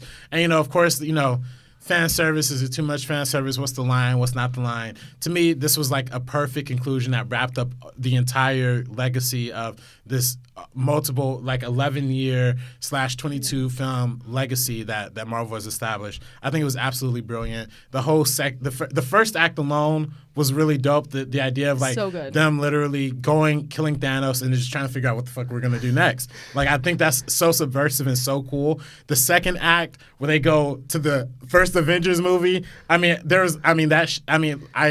said it in the review when first I just said it here again. But it really made me feel like a kid again, man. Like I really that was like real tears like coming out when I first saw it too. And then great first act. Terrific, one of my favorite middle parts of a movie, middle hours of all time, and then the end finale, the battle. Yeah. Whoo! I mean, this is a big spoiler. Whatever, I don't care. This movie's been out and it made like $3 billion. When Cap grabs that hammer. Mjolnir. Oh my God! I wanted to fucking scream. Like Yeah, that was you should. absolutely. I shouted on Yeah, accident. yeah. I I was didn't even gonna mean say. to. Yeah. I mean, I think I did literally. I was like, scream. oh. I was in the Disney lot the first time I saw it, so I was trying to like be careful, What Yeah. I mean? Like, I mean, You're on the Disney lot. yeah, This me, guys, gotta brag. man. I saw Yeah, I a little know. You early. guys, bro. Saw a little early, Doing all this shit. Yeah. But yeah, no, this was an easy number 5 for me. If you would have asked me back in May, this would have easily been my number 1. Wow. But yeah, this one really hit me in the way. I mean, I'll start. I want to get to you for sure, but I really do feel I was rewatching this movie, Endgame, and as I was watching it, it kind of hit me. I really do feel like these movies are going to go down in history as something that just reached something different, man. Especially with Endgame, I was thinking about it. I was like, how cool is it that I'm watching Cap talk to Black Widow about grief and death in the same movie that he just beats the shit out of people with a hammer. Right. Like it's that mesh, and we've argued about this. Obviously, the idea of like films aren't supposed to do that. These aren't films because they're not. And I still argue against that because I really do feel like the emotion I get from these movies are on par with some of the emotion I get from everything else is you're probably going to be in your top 5 or that's been in your top 10 already. And I think that's credit to the MCU, to Kevin Feige, to the Russos, especially in my opinion, because I think they're genius directors. To the cast of amazing actors, I really do feel like Marvel, the MCU, these 22 films especially, are like almost perfect. It's something special. The ability to make you go, oh shit, that guy just blew his head off with a hammer, and at the same time make you cry, and it's like make you feel like, oh my God, I know these people. It's absolutely incredible. Yeah. So. Yeah, I echo everything you guys were saying. I mean, something like this has never been done before. And the fact that they were to execute something like this as flawlessly as they did. You know, there's like hiccups along the way, but that being the conclusion to everything that they built up over that entire period of time, it played out so well for me. I had no complaints. I mean, I wasn't happy with what happened with Iron Man, but it was beautiful to serve the story. It was perfect. Yeah. It was perfect. Yeah. But I don't genuinely, and I'm not being dramatic. I know I say I cry a lot. I have never cried that hard in public in my life. I was like sobbing. My sister literally turned to me and she was like, "Oh my God, are you okay?" Yeah. It was rough. So yeah, that one, it's on my honorable mentions, guys. This is a good year, but so beautiful. Echo everything you guys were saying. Yeah. Amazing. The Russos really did something incredible with the last two, with Infinity War and Endgame, closing all of this out. Yeah. For sure. I just quoted this movie the other day. I just think it's funny when Cap was talking about Thanos and how he's like, we gotta do something with our lives because otherwise Thanos should have snapped all of us out of existence. Yeah, and that's kind of my a good one. 2020 motto of like, let's do some shit. Let's get this shit. Let's get this shit. Yeah. And it comes from Captain America. yeah. But I really do feel like that moment where I didn't cry in this movie, but there's two emotional arcs of Robert Downey Jr.'s Iron Man and Chris Evans' Captain America, and the way that it finishes with Robert Downey Jr.'s Iron Man being the inevitable hero at the end, Right. and Chris Evans going off in the past and getting married and having his happy life, and I'm just like, damn, that's real. That's some real shit. And by the way, I think a movie is as great for the things that are in the movie as they are for the things they decide to cut out of the movie. And you go back and look at a lot of the deleted scenes that they have for this movie, and to me, that really what makes me like it the most, because it tells me that their heads were in the right place. Because all the scenes they cut were not good, and I think if any of those scenes would have been put in this movie, would have been something that completely would have threw me out of it either which way. But you could tell they really cared about the material. Interesting. No, that's a good point. Absolutely. Sabrina, you're number 5. My number 5 is Under the Silver Lake. Ooh, Oh. okay. Yeah, so this is my like one. It's a really, 2019 really movie, weird, huh? Yeah, it Early had 2019. early 2019. I think it came out in like February. It had like release hell from like A24, like no marketing, because it came behind out it. at a film festival. Cannes. And I know about this shit. to very mixed reviews, and I think they were just like, let's bury this. But I'm a huge fan of Andrew Garfield, but that has nothing to do with the fact that I love this movie so much. I think it's so refreshing. It's a refreshing take on a noir. It's a neo-noir. David Robert Mitchell, who did It Follows, I think he did something completely odd with this film, and I totally understand if it's not everybody's cup of tea. Have you seen it? Oh, wow. Okay. So it's basically like the antithesis to something like La La Land. This shows kind of like the grittier, like dirtier sides of LA, and I really love that. Like I live in Silver Lake, so I'm like, hey, we out here. Right, representation. Yeah. And there are hints of self-indulgence, and I'm in no way saying this is a perfect movie, but this was my number 1 for a long time. For basically the entire year up until these next releases came out, this was my number 1, and I thought it was like had that slot secured basically. And like David Robert Mitchell has said that this came to him in like a fever dream, and it's so evident when you're watching it. It's so weird. I told you to watch it. Yeah, you did. Yeah. You recommended it to me, and it would have been on this list if there weren't some other movies that I really liked on this. On this list too. But yeah, I think it's a great neo-noir, very Hitchcockian, very really good. I really should see this movie. You have to. Obviously, everything because of everything you're saying, but also because of my connection to It Follows, a movie that I've adored forever, and I feel like that guy's already something special. Yeah, this is incredibly dense, but it's very ambitious, and I think that's why I admire it a lot. And obviously, you love Andrew Garfield. I love I Andrew do too, Garfield. but not as much as you. I love Andrew Garfield. Yeah. But yeah, so I love it for all of those Another reasons. one on my list to It's on to Amazon watch. Prime. Oh, no for way. anybody who hasn't seen it, it's on Amazon Prime. I did see it the first time. I'm looking at you, man. That's how I did watch it too, wasn't it? I saw Oh, no way. Yeah. I saw it for the first time in theaters. Oh, no way. Yeah, I was playing at the Los Feliz Theater, not too far from my house. So I Cool. went to go see it there. I had a crazy experience. I've probably seen it like 7 or 8 times Yeah. at this point. So yeah. I know that trailer is really cool. It is. I've seen the trailer, but I haven't seen the It movie. It's a is. great It's movie. unfortunate that a lot of people haven't really seen it because the trailer came out, people were talking about it, and then they just went, nope, Yep. doesn't exist. Thanos snapped it out. Yeah. Yeah. It's weird because I remember hearing about it in 2018. Yeah. And everyone's like, yeah, this movie 2018. And I think the trailer came out in 2018. So Oh, yeah. That's why I was so confused. It's like, is this a 2019 movie? Because I thought No, no yeah. one... It came out the trailer came out way before it actually ended up being released. Yeah. Yeah. Interesting. I'll check it out for sure. Oh, yeah, it's my turn. Yay. Number 5. Yeah, I think every movie in this, from 6 all the way up to 1, I know this is 5, was at one point my number 1. Yeah. Was at one point I was like, that's Yeah. my favorite movie of the year. That's my favorite movie of the year. That's my favorite movie of the year. And it happens to be like progressively like May, June, July, and then it gets to like September, October, and then it goes progressively into like the top of my list, which is kind of funny. Yeah. Which means the more I watch movies, the more each list tops each other and each movie tops each other. Right. And this is a movie I saw during the summer, I guess. And that's Lulu Wang's The Farewell. Yeah. This one. So you were talking about Avengers Endgame making you sob. Yeah. I cried my eyes out in this movie. And you know what? I've talked to you about it. I don't cry in movies. I just don't cry in movies. Yeah. It's not something I do. I get emotionally moved and I feel it. But I don't cry in movies. This movie made me cry. Yeah. And I think it's hard not to. I feel like most people did. Because of a lot of it is obviously the amazing performances of Awkwafina, who really did something special in this movie by going against her own, I don't want to call it brand, but brand of being the goofy girl and being kind of herself in this story that's very close to her own background. And it's similarly based on Lulu Wang's own family and her own story, which is kind of what she based it on. And I think it's such a beautifully directed movie, emotionally powerful. The things it has to say, in obviously we haven't reached my honorable mentions yet, but there's certain movies in there. I've talked to you about it too, RB3. I have this really, really weird connection to China and my fascination with China. Maybe just that's the political guy in me who reads up a lot on capitalism and on China and on different things that's happening there as far as human rights issues that are happening there. But anyways, it talks about the clash between American capitalism and Chinese capitalism. And there's an entire scene at a dinner table talking about that, which I was like, this is for me.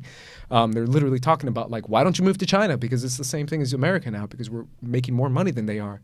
And it's this idea of, like, capitalism and culture and the way they clash together and how you're a part. You feel like Awkwafina's character is like, I'm Chinese, but I'm also American. I'm both. I'm 100% American. I'm 100% Chinese. And that's kind of how I feel personally when it comes to like being Latino. And when I go to Colombia, when I go to Mexico, I'm like, no, I speak Spanish. I write Spanish. I know Spanish. I am Latino. I am Mexican. I am Colombian. I'm not just this like super whitewashed dude who's walking around and like I can keep up. But at the same time, I'm 100% American and I'm not going to be one or the other. I'm going to be both. And I've argued that before, but I don't know. I just really resonated with that. I resonated with your connection to your mom because of my connection to my mom and just this idea of death being something so powerful yet so emotional. So that's The Farewell for me. Yeah, no. Yeah, it's on my honorable mentions. It literally almost made it to top 10. I was between Booksmart and The Farewell for so long. But yeah, Lulu Wang, I mean, come on. How many times can we possibly talk about this? Everybody needs to see this film and they need to understand how, first of all, it's deeply personal to her because, as you said, it's like loosely based off like her own story. And oh my gosh, it really left me speechless. If you good. hear podcasts, her interviews are incredibly telling. I don't know if you've heard any of your interviews, but she is smart. She's so smart. So eloquent. And she's so eloquent. like the way she breaks down like movie making and filmmaking. I don't know if you guys have seen the Directors Roundtable. Yes, that's what I was just about to say. The Hollywood Reporter one. Yeah. And the way she's just like, you're Martin Scorsese, but damn, Martin, you wrong on this, man. Yeah. And the way she's coming at Martin, I'm just like, yo, girl, chill. That's Martin Scorsese. Yeah. She is she's sure special. of herself. She Yeah. is so special. Such a special filmmaker. I'm so excited to see what she has coming out next. Yeah. I started The Farewell. Oh, yeah, I told you to watch it. Yeah. We both Jeff recommended it to me. Yeah. And, I started it. I didn't get to finish it. Yeah. I actually wanted to rewatch it today, and I actually started rewatching it today. I guarantee, I 100% guarantee it would have made my top 10 Okay. list if I would have finished That's it. okay, man. I would have consumed it all the way. Yeah. But yeah, I wanna go back and I want to rewatch it. And Yeah. maybe I will have to revisit. And There's a ton of movies that I haven't this seen, list. so Yeah, I mean, I'm yeah. sure we're gonna get to that when we get to honorable mentions. So Yeah, I for totally sure. get it, man. Yeah, but if Joker got to go and Farewell got to get a slot in there for sure. I want that. Yeah, for sure. So now we're at your number 4, RB3. My number 4. Wow, we're gonna do it. Mount Rushmore, man. Let's Yeah, do it. Mount Rushmore. Here we go. I gotta go with a very recent movie. Actually, we just did an episode on his director, Sam Mendes, and that's 1917. Oh, damn. Yeah, I have to throw that Yeah. at my number 4 spot. I'm not gonna lie. I saw it the first time, and the RB3 hater brain just Yeah, no, clicked I on. heard the review. Yeah. And the hate. I mean, I saw the review. You saw me, yeah, and again, the hater brain did kick in, and I was like, Yeah. this movie's not that great. Like, what the fuck? Like, and then, but then I saw it again. I saw it the second time. I really realized that I gotta take away my Conceived Preconceived notions. notions. There you go. Y'all using words now. I like it. Yeah, I gotta take that away. I gotta stop looking at other movies that I really like. I gotta stop looking at Children of Men and like all these long take movies that I really like, Birdman, and just focus on the movie itself and the story itself that it's trying to tell. And in doing that, I actually really, really, really loved it. I think the music in this movie is absolutely phenomenal. There's a moment. I think the soundtrack is called The Night Window. And once you listen to that music and you watch that movie, you know that scene. You know exactly what I'm talking about. That scene alone, in the context of that, literally was like, wow, this movie is doing something on an entirely different level, like literally insane. Brilliant piece of cinema. I thought it was amazing. The one take thing is still a little gimmicky in my mind, but take that aside, and the story that they're telling in and of itself, amazing, brilliant. Absolutely. I love it. Yeah. Sabrina? Yeah, it's on my honorable mentions. You know, we saw it together. That was the second time you had seen it. Yeah. I really, really enjoyed it. I thought it was extremely riveting. I did actually really love the one take thing. I hear a lot of people talking about it being gimmicky. I don't think it was that for me because it kind of follows their path. It follows their journey. Yeah. I feel like I'm in it with them. You know, we're not getting those cuts. We're in this. Yeah. So I really, really, really did enjoy it, and it almost made it, guys. Yeah. Yeah. This It's is hard. a good year. Yeah, it's a great really good year. I do support, Sam Mendes though for what he's doing. Oh, yeah. All the acclaim And he's Deakins, getting, obviously. and of course Deakins. There's an interesting conversation around like who deserves more credit, which I find to be fascinating. It is a very interesting. Yeah. Yeah. That's True. that's Because a director and a DP making a movie like that, a very technically involved movie Yeah. where the DP almost has a little bit more.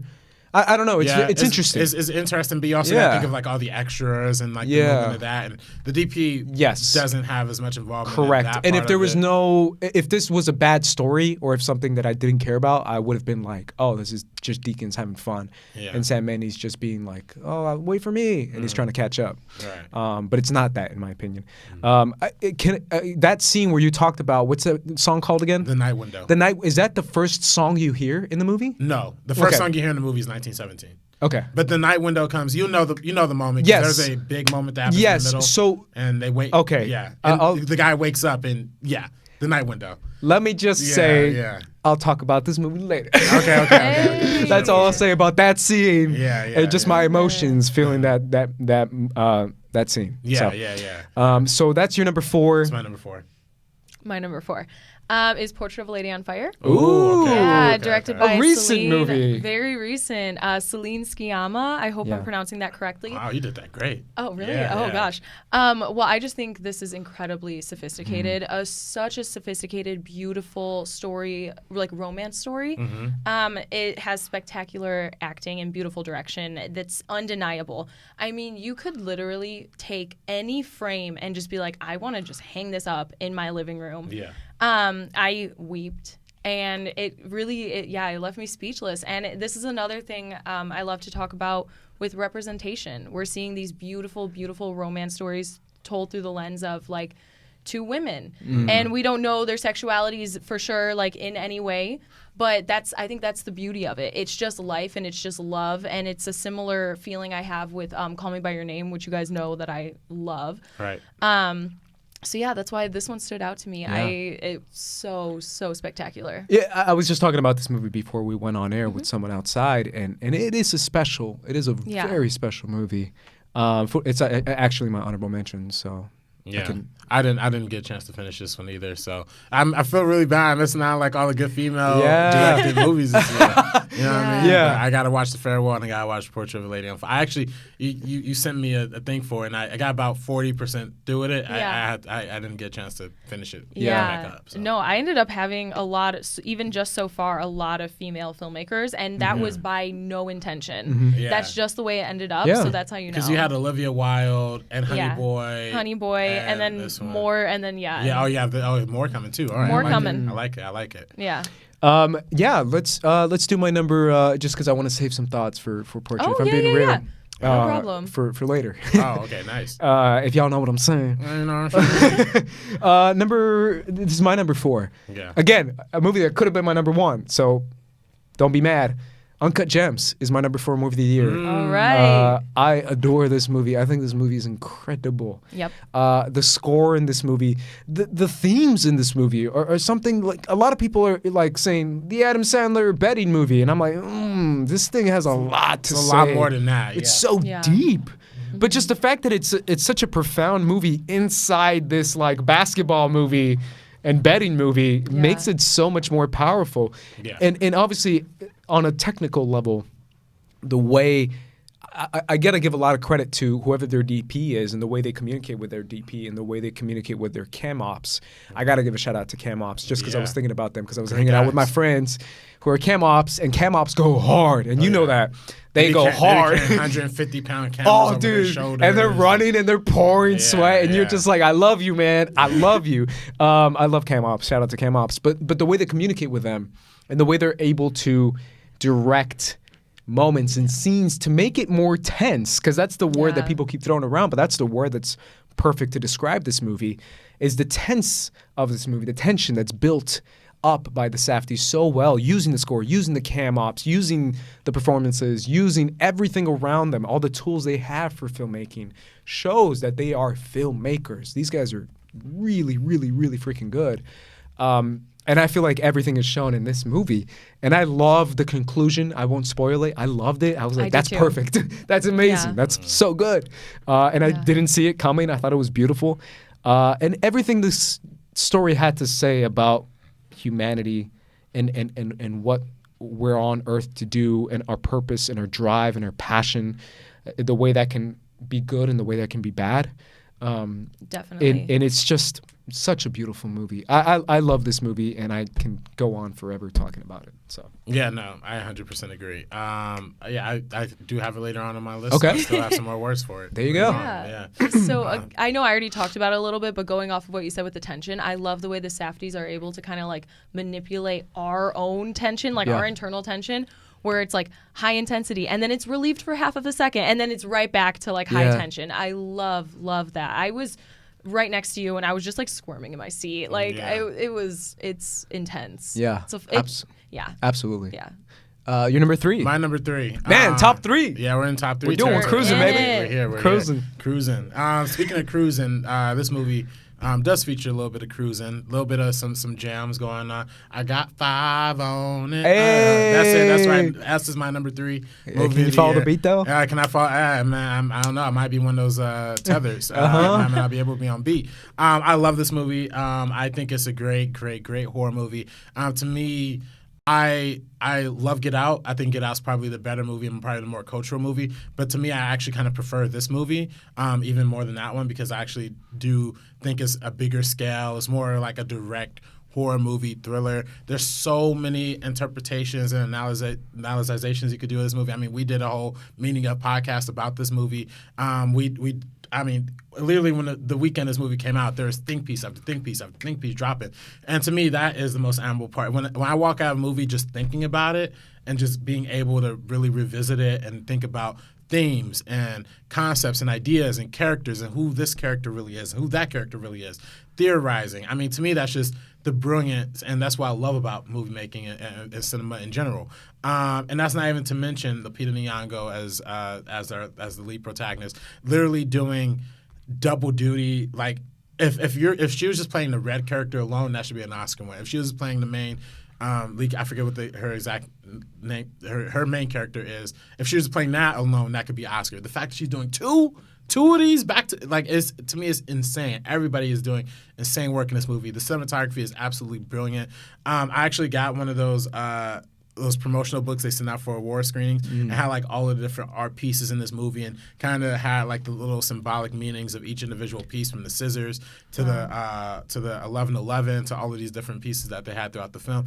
And this film really had a lot of detail, and it's the biggest compliment I could give to Jordan Peele as how detailed and meticulous this movie was. So absolutely, I'm the biggest man. fan of it. Absolutely, Yeah. everything you said. That's why it was in my top 6. Yeah. And it was my number 1 forever. Yeah. World building. That's the word I keep throwing around when I mention Jordan Peele. He's so good at world building. And again, anime, but anime is all about world building. It's all about what you can tell me about this detail in this world, what you can tell me about what it means for certain characters, what it means for characters under those characters, like from different race, class, everything, the way that Jordan Peele is able to make this world of us. And like you said, whether it's Scissors, whether it's Jeremiah 11:11, whether it's the Coney Island, I think that's what it is, New Jersey.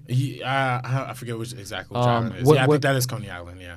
And the maze, and the way he's able to make almost a movie that's iconic just with imagery, right? And iconic with characters. Because I feel like Lupita Nyong'o's Red, her voice, like people can imitate it, and people almost like this kind of George Lucas effect of making iconic characters. And like Darth Vader, everyone knows how he talks. Everyone knows how, Han Solo talks. Everyone knows how Lupita Nyong'o's Red talks. Everyone knows how, like, these are things that Jordan Peele creates that are just perfect. Yeah. So good. Yeah. Yeah, again, like I talked about it when it was on your list, but great film. Jordan Peele is absolutely incredible. The way he sneaks in those details, so meticulous, as you said. Yeah. I remember even just watching like Get Out, all the little like Easter eggs in that one and then also in this one, and everything's hidden meaning that you don't even think about the first few times you're watching this. You have to do a deep dive, and he's here for that. He's like, go into this, look at every detail, because there's little things, and it's so incredible. Well, he said he makes movies for the rewatch. Yeah. He said it in the Get Out commentary, where he's like, I love movies that you can rewatch again and again and again. Right. Absolutely. Shout out to your number 3. Yeah, that's my number 3. Now your number 3, Sabrina. My number 3 is Little Women. Hey. Yeah. Directed by Greta Gerwig. Yeah. This film, I've never been like happier in a theater at all this past year than I was watching this one. It is just so sweet, so warm. It feels like a hug. I mean, Greta Gerwig just has this like knack for capturing life as a girl in Lady Bird, and then as like a young adult in this one, even with the flash forwards back and forth, getting them in their younger years again. It really looks into the world like through that like youthful, vibrant lens, both in the character of Jo in this one, and then obviously Lady Bird and Lady Bird. The way it's like so nostalgic, but at the same time it feels very like modern and timeless. And we've had so many adaptations. Like this story is not shy of adaptations at all. But the way she like reinvigorates what that story already is. Like, I mean, it takes place in post-Civil War America, and I don't connect to period pieces. We had this conversation as easily as other people do. I still definitely enjoy them. This one didn't feel like that to me. Besides the costumes, which first of all, I talked to the sister Beth, played by Eliza Scanlon. I was able to interview her, and that was for Geeks of Color, and that was one of the things we talked about. I mentioned it to her. I was talking about how when I watched this, I could tell like the characterization of each sister just in their outfits. Like, and she told me, she said each sister kind of had a color palette, and that Laura Dern's character, who plays the mother, had a mixture of all of them. She had like all the colored threads weaved in. And so she was like, that's so cool that you caught that. And I was like, yeah, of course. I mean, that costume design is I'm like, yeah, I know. But yeah, that costume design is so spectacular, and it's my favorite of the year in terms of costume. So I cannot talk about Little Women enough. I've said it. I've seen articles that people are like, oh, like men aren't connecting with Little Women. I'm like, I don't think people are giving it a chance. Yeah. Did you see it? I didn't see it. Yeah. Unfortunately, I will. Yeah. But I keep thinking of Lady Bird. We saw Lady Bird together. Yeah. We both love those. And we were like broing out about it. Like, yo, man, Lady Bird, though. Yeah. Wasn't that a movie? But yo, it's like, you cried? Yeah, you cried. Yeah. I thought Lady Bird was a perfect movie. And I feel like that has a lot to say about Greta Gerwig as a director. Like, my God, she's so good. Yeah. So I'm super excited to see it. And obviously, you guys know my feelings on Florence Pugh. I've said it a million times. And But she's spectacular. Well-deserved nomination for supporting actress. Any man who doesn't like this movie is stupid. I'm just gonna say that right now. Like, Thank you're you for stupid. saying You it for stupid, me. bro. Yeah, no, I like this movie. Oh, okay. I like this movie a whole lot. We did a great review for it. Yeah. I wish there's a small part of me that, like, again, like the costume drama thing, I guess it affects me a little bit more. It's interesting because it's the opposite for me. Full disclosure, guys. Yeah. Again, I'm the Game of Thrones guy. I'm the British drama guy. Yeah. I'm the Downton Abbey guy. I'm just Oh my I'm gosh. in, yo. I'm Yeah. in. I'm the The Crown. Crown, yeah. The Crown is like my favorite show of all time. Yeah. Like, I'm the period Yeah. piece guy. So I'm excited for it. Yeah. It's funny. Like, I wanted to see it with my mom. Full disclosure, we were gonna see it together. We ended up seeing other movies together. A movie that's you'll see later on my list. But it's one of those things where it's like we both enjoy that, and that's something we get a kick out of. So Yeah. Yeah. If it would have made my list too, it's an honorable mentions for Yeah. sure. It's beautiful. my number 3. Yeah. My number 3, again, was almost my number 1. My number 3 is a movie that's stunning. It's beautiful. It's emotional, and it has all the ingredients for something that I would like. And I didn't expect this. This was the most shocking movie that I didn't think I would like it. I went into it very skeptical. And that's The Two Popes. Oh wow! Netflix's Oh my god! The Two Popes Where'd that come from? is the number 3 movie of the year. Have you seen it? No, I haven't seen it. No. Okay. The Two Popes is incredible. It's literally two old guys talking about the world and life. And it's just beautiful. It's gorgeous, not even in like, other movies like cinematography wise that will be on my list later on that are just stunning in the way it's directed, but just the way you're able to get so much power and emotion out of these two old men, Jonathan Pryce and Anthony Hopkins, who played the two popes. And the way, and I'm not Catholic. I don't have a connection to the Catholic Church at all. And I don't know a lot about popes, if I'm being real. This was very informative in that sense, where they were just like, the Pope is chosen. And I was like, I didn't know. Right. I had no idea. But it's that idea of where does faith intersect with politics, intersect with progressiveness, intersect with tradition, intersect all these things that I've always found fascinating in the way that different countries talk about it and the way that different countries relate to it. And I can only express how America relates to it, and the fact that it's like the biggest takeaway people take from from people like the Pope is more political statements than anything else. And it's that idea of like, no politics. And it's like, no, politics has been a part of the Catholic Church since the conception of the Catholic Church. And it's that idea of like, what does the church even mean anymore? Right. What does faith mean? What does a relationship with God mean? What is God communicating to you even sound like? And the way that people use that to oppress other people for centuries. And how that's been such a big effect. I don't know. It's just an amazingly powerful movie. And a lot of it has to talk about, full disclosure, I don't know if you've seen this movie. I started it. We had a very brief conversation. Okay. Wait, are you No, I'm not continuing? done. But okay, yeah, no, finish. The thing about how this Pope, the new Pope, is coming from Argentina and it's coming from Latin America. Latin America is literally 100% Catholic. Every single person in Latin America is Catholic. And that idea of how the Europeans appeal themselves to be the superior, we've been following the Catholic Church, and it's the irony that the Latins are way more Catholic than you are and are way, way poorer. And it has a lot to say about class and race and immigration and all this stuff that it's the irony. And I've told you, irony, that the same people who close the doors and say, no, you're not allowed, and to think that they believe in God way more than you do, bro, and they love God and Jesus and read the Bible 20 times more than you, and you're closing the door on them. Right. And it's that irony of how immigration intersects with faith and religion and politics, and it's a stunning movie. I gotta watch this movie now, bro. You're right. You should really watch this movie. Out of it. This movie was like bringing me to like down. I was like, holy crap. I never even gave it a chance. I never even gave it a chance. Yeah. But like, Yeah. I didn't think it was going to be that good. So I definitely want to watch it. It's incredible. I'm done. No, I saw a tweet this morning. That's why I couldn't hold it in. This one literally killed me. It said, 2 popes is before sunrise, but with popes. And I was like, it literally. That's funny. So I started it on Christmas Eve with my dad. I was a little lit. I got back from a party, like a other family party. Hey. Yeah, I was a little lit. So I couldn't follow it as well. But from what I've seen, it was really beautiful. And I actually expected you to really like this. Really? Yes, because, okay, so I posted out my story, you know. I expected to not like it. Well. So it's So funny. I posted on my story and you responded and you're like, oh my God, like, did I you did, finish this? Like, I love it. So I actually did expect this to be on your list. So I was excited for you to bring this up because I hadn't even heard of the 2 popes until I came on here, like right in the beginning. And you kept talking. You were like, 2 popes? So that's like all I could think about. Yeah. I did say that. That was the first I had ever heard of it. So they were playing it at the theater, like down the street from my house. Oh, no way. Yeah. So But you didn't finish it?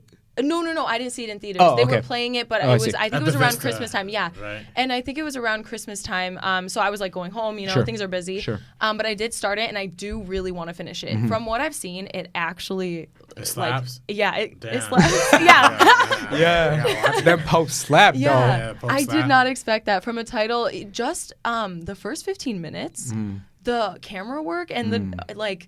It's so incredibly well good. directed. Yeah, I feel like the guy really- is the director of City of God, I think. Oh, Yes. no shit. Yeah. And he Yeah. fucking balls in this. He goes LeBron mode. I love City of It God. slaps. That's what It's it does. dope. It slaps? Okay, it Yeah. slaps. I got that's pure slapping.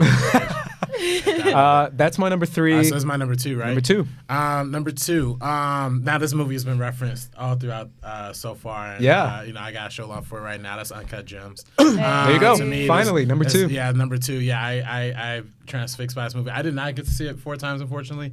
I only got to experience it the one time. But in experiencing it that one time, I will say, like, the first time, I don't like shocking endings, for one. Like, I don't. I just literally, any movie that has, like, a ending that's too shocking, I'm like, yo, what the fuck? There's no point of even watching this shit again, you know?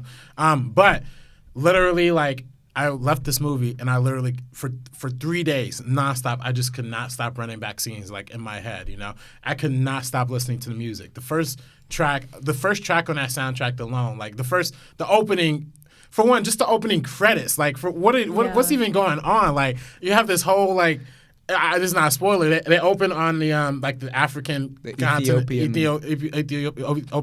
that they're mining the gem from, and then the camera literally goes inside of the gem. Like, what the am I like that? This is like I'm literally watching an art house movie, and like with a main star like Adam Sandler. And by the way, it's an art house movie. It's a thriller, but with Adam Sandler. Like, it's literally Who's incredible in it. Who's incredible in it, Amazing. but it's literally an Adam Sandler comedy just with like a thriller is. aspect to it. Yeah, like, it literally, totally like, is. I cannot. He's funny in the movie. He's funny as fuck. He's hilarious. Yeah. Lakeith is hilarious. Oh, Lakeith. Yeah. That's my Julia boy. Fox. Julia- Julia Fox Yeah. is so good. This The was her girlfriend first in the movie. Mistress. Yeah. Oh, Yeah, really? The Mistress. Yeah. This was her first film, and even I don't want to spoil anything, but yeah, so many funny scenes, like the Yeah. crying scene. Yeah, And yeah, the tattoo. Did y'all That's see my the favorite. tweet I retweeted? No one? No? Which That one? is that Maybe. scene where he's like, not this guy. Don't Oh, let him yes. in. Yeah, and it's, yeah, for it's the Joker. Joker. Yeah. I saw that shit. I He's saw like, that. don't let him in. Don't let this guy in. I'm telling you. Just ignore him. It's so good. No, everything about that movie. Well, can I be real? Yeah. We both love basketball. I adore Yes. basketball. I just Yes. saw a Suns game 3 days ago, and it was the greatest experience of my life. They won too, right? We won barely by Yeah. 1 point, and it was beautiful. Like Yeah. I'm so glad I got to share that with my dad because he's never seen me like that. Like Yeah. I acted like a little kid. I was like grabbing him and shaking him. I was like Yeah. slapping people. Oh, It was incredible. That's wholesome. Because I was so close, and it was like a gift my dad gave me. Where he's like, "I'm gonna give you some good seats, not the seats I usually sit at." Yeah. And I was like, "Thank you so much, Dad." And, That's and, sweet. and he, you know, bought me a Suns stuff afterwards too. I'm a hardcore Suns fan, yeah. but basketball means a lot to me. Is all I'm saying. Yeah, yeah. So I really connected to this, like the Oh, betting. I was like, yeah. "Yep, Kevin Garnett. Yep. Yeah. 76ers. Yep, Elton Yeah. Brand. I remember Elton Brand. Yeah, Uh, because the thing is, like, I remembered the playoffs. But Me I too. didn't remember That exactly series. how. I didn't remember Yeah. exactly how it played out with Kevin Durant in particular. Yeah. So it still gave me that extra level. Kevin of- Garnett, but Kevin yeah. Garnett. Yeah. What did I say? Kevin Durant. Kevin Durant. You know. I'm stupid. Yeah. But I literally. But the way they talk about parlays and rebounds and tip-offs, and I was like, oh man, this is deep betting Yeah, stuff. they're going deep. Yeah, and this is hardcore basketball. By the way, if it literally feels like they wrote the movie around this series, because like there's a great moment at the end of the movie where Kevin Garnett has like a post-game interview, and it's like they had to write the script completely around this. But that had to have been what happened. It did. No, they did. I listened to an interview for the Safdies, and it's so, dude, I listened to this interview, man. Yeah. Again, another shout out to The Big Picture, interviewed by Sean Fennessy. And what I love about This Is the Ringer is that they talk about movies and basketball, and I talked to my dad about The Ringer because it's like they literally talk about movies and basketball. So this movie's like perfect. Yeah. But they talked about how they first got Amari because they're Knicks fans, and Amari was supposed to be in this movie, and they wrote an entire script about Amari Stoudemire. Then Amari couldn't do it, and they had to rewrite it, and they thought they were going to get Kobe. They wrote an entire script with Kobe, and then they focused, and they picked the series. They said, we picked this series, we picked these emotional moments, we picked Kobe being like on the comeback train, but he's getting old. Like all the story beats they get from a basketball game, a basketball series in the playoffs, and then finally Kevin Garnett. The Safdies are geniuses, bro. I'm telling you, they're genius. Listen, I put them on my top 5 directors when we did that episode of 2018. Just from Good Time. Just from Good Time, yeah. And look at the foresight. I mean, this movie is literally incredible. I honestly feel like this might be the biggest snub from the Academy Awards. Yeah, for anything, for editing, for sound mixing, for sound editing, for Adam Sandler, for screenplay. Literally, there's so many categories that this movie could have fit into. This is one of the most mind-blowing experiences I've ever had. Original score. There's this one of I'm telling you, like, this movie is about jewelry.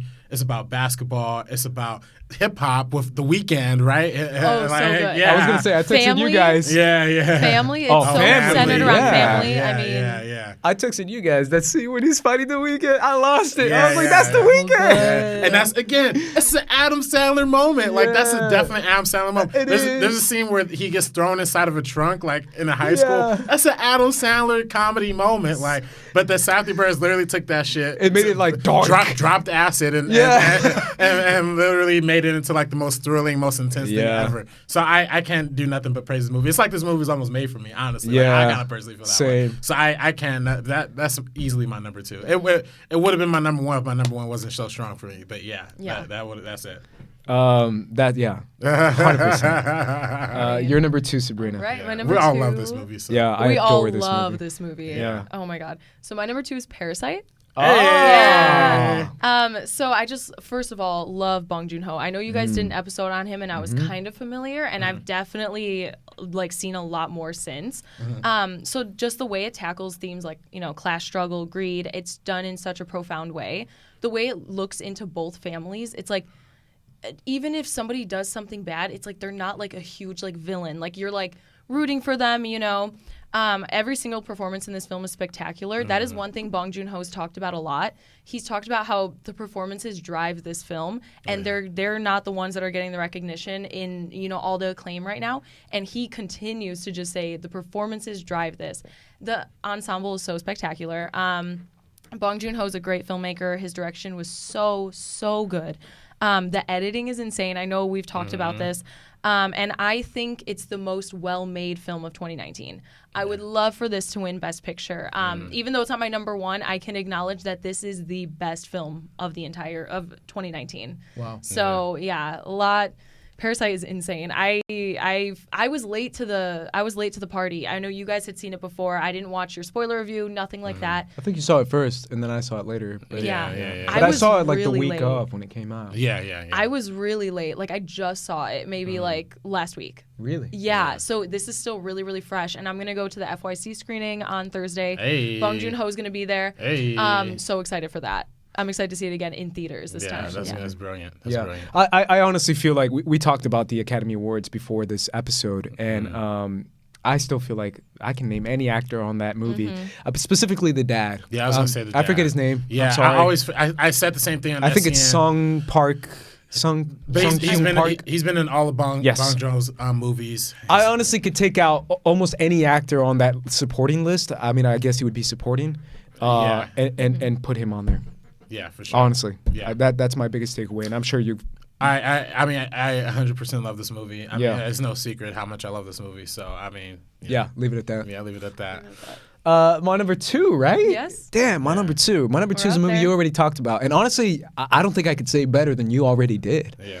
I think I might have liked it a little more than you, but other than that, you said everything perfectly. Oh. 1917 Hey. is incredible. Yeah. 1917 is filmmaking. 1917 is beautiful not just because of what Deakins does, which I hear a lot of hot takes about, like, well, the story sucks and the direction's beautiful. I actually don't think the story sucks. I don't think so I actually think the story is emotionally moving and powerful, and a lot of that has to do with every aspect of the film, what I just talked about with the Safdies. And that's what you said, bro. The score in this movie, that scene, when that song hit, I was like, oh, damn, where'd this score come from? I felt everything in that scene, in that emotion. And the way the score just hits makes you feel like everything, makes you feel sad, depressed, emotionally moved, livid, upset, angry, like passionate, everything. You feel like hope and despair at the same level in every moment of this movie. You feel like, oh my God, let's do this shit. Let's take over the damn world. We can do it. Exactly. And at the same time, you feel like I want to die. Yeah. And it's those two emotions that Sam Mendes is able to bring. And I got to give credit to those two actors. George McKay. George McKay and other homie. I forget his name. Yeah. Blake. Yeah. Corporal Blake. Those two guys, man, are incredible in this movie. Yeah. And I Yeah. really feel like again, this was a movie I saw with my mom, and my mom was like, why don't those guys get nominated? And I'm like, I don't know, because they're not, no one knows who they are. Yeah, they carried the fucking movies on the Yeah. on the I was back. just about to say they carry this entire Damn, film. absolutely. Yeah. Literally, the camera's Yeah. following them. Yeah. But it's one of those movies that I just felt like everything in this movie hit. It hit perfectly. The pacing. The pacing. The pacing's beautiful. It's so well done. The small moments when he sees the child. I mean, it's not spoiler. That's not a spoiler. When he sees the child, I was like, oh my God, this is beautiful. It's really such an interesting choice to go to a little kid, a baby, in the middle of like the shooting and I'm trying to run away and all this other stuff, and then going from that to like him doing his final run with the flare scene. Oh my God, the flare scene, guys. Yeah. That scene was incredible. Yeah. The whole production design in this movie is perfect. Like, Yeah. I don't see any other winner for production design in this movie. 1917 is a perfect movie, and I loved it. Yeah, 100%. No, That's it. I I'm done. 100% agree with that. Yeah. You know how I feel about that. Yeah, man. I don't know. I love this Yeah. movie. Now, So- before we do your number one, we got to get to honorable mentions. We got to do it like machine gun, Yeah. Yeah. rapid fire, like yeah. da-da-da-da-da-da. Yeah. For me, Frozen 2 is one of them. Hey! I really like Frozen 2. that. Yeah, that was great. My laptop's dead. So y'all say something and I'll probably think of something like Okay. that. Honorable mentions. So really fast, 1917, Midsommar, The Lighthouse, The Farewell, The Souvenir, Knives Out, It Chapter 2, Peanut Butter Falcon, It It's Chapter just 2, a I list, gotta girl. put that. Avengers Endgame, Joker, Hustlers. Oh my God. Hustlers, yes, Yeah. Hustlers for sure. So are mine. so I got to be real, just because I'm going off your list. Yeah. Oh my God. It Chapter 2 was in my top 10 for a long ass time. Same. Honestly, it barely didn't make the cut. Yeah. I love this movie. I thought this movie was I thought it was amazing. Such a good movie. Midsommar is a stunning ass movie. It would have made my top 10. Honestly, literally, it's my number 11 or 12. It almost made it just based on what it does. Because I don't necessarily like the movie, because like is a strong word to use with something so awful. It is. It just really is.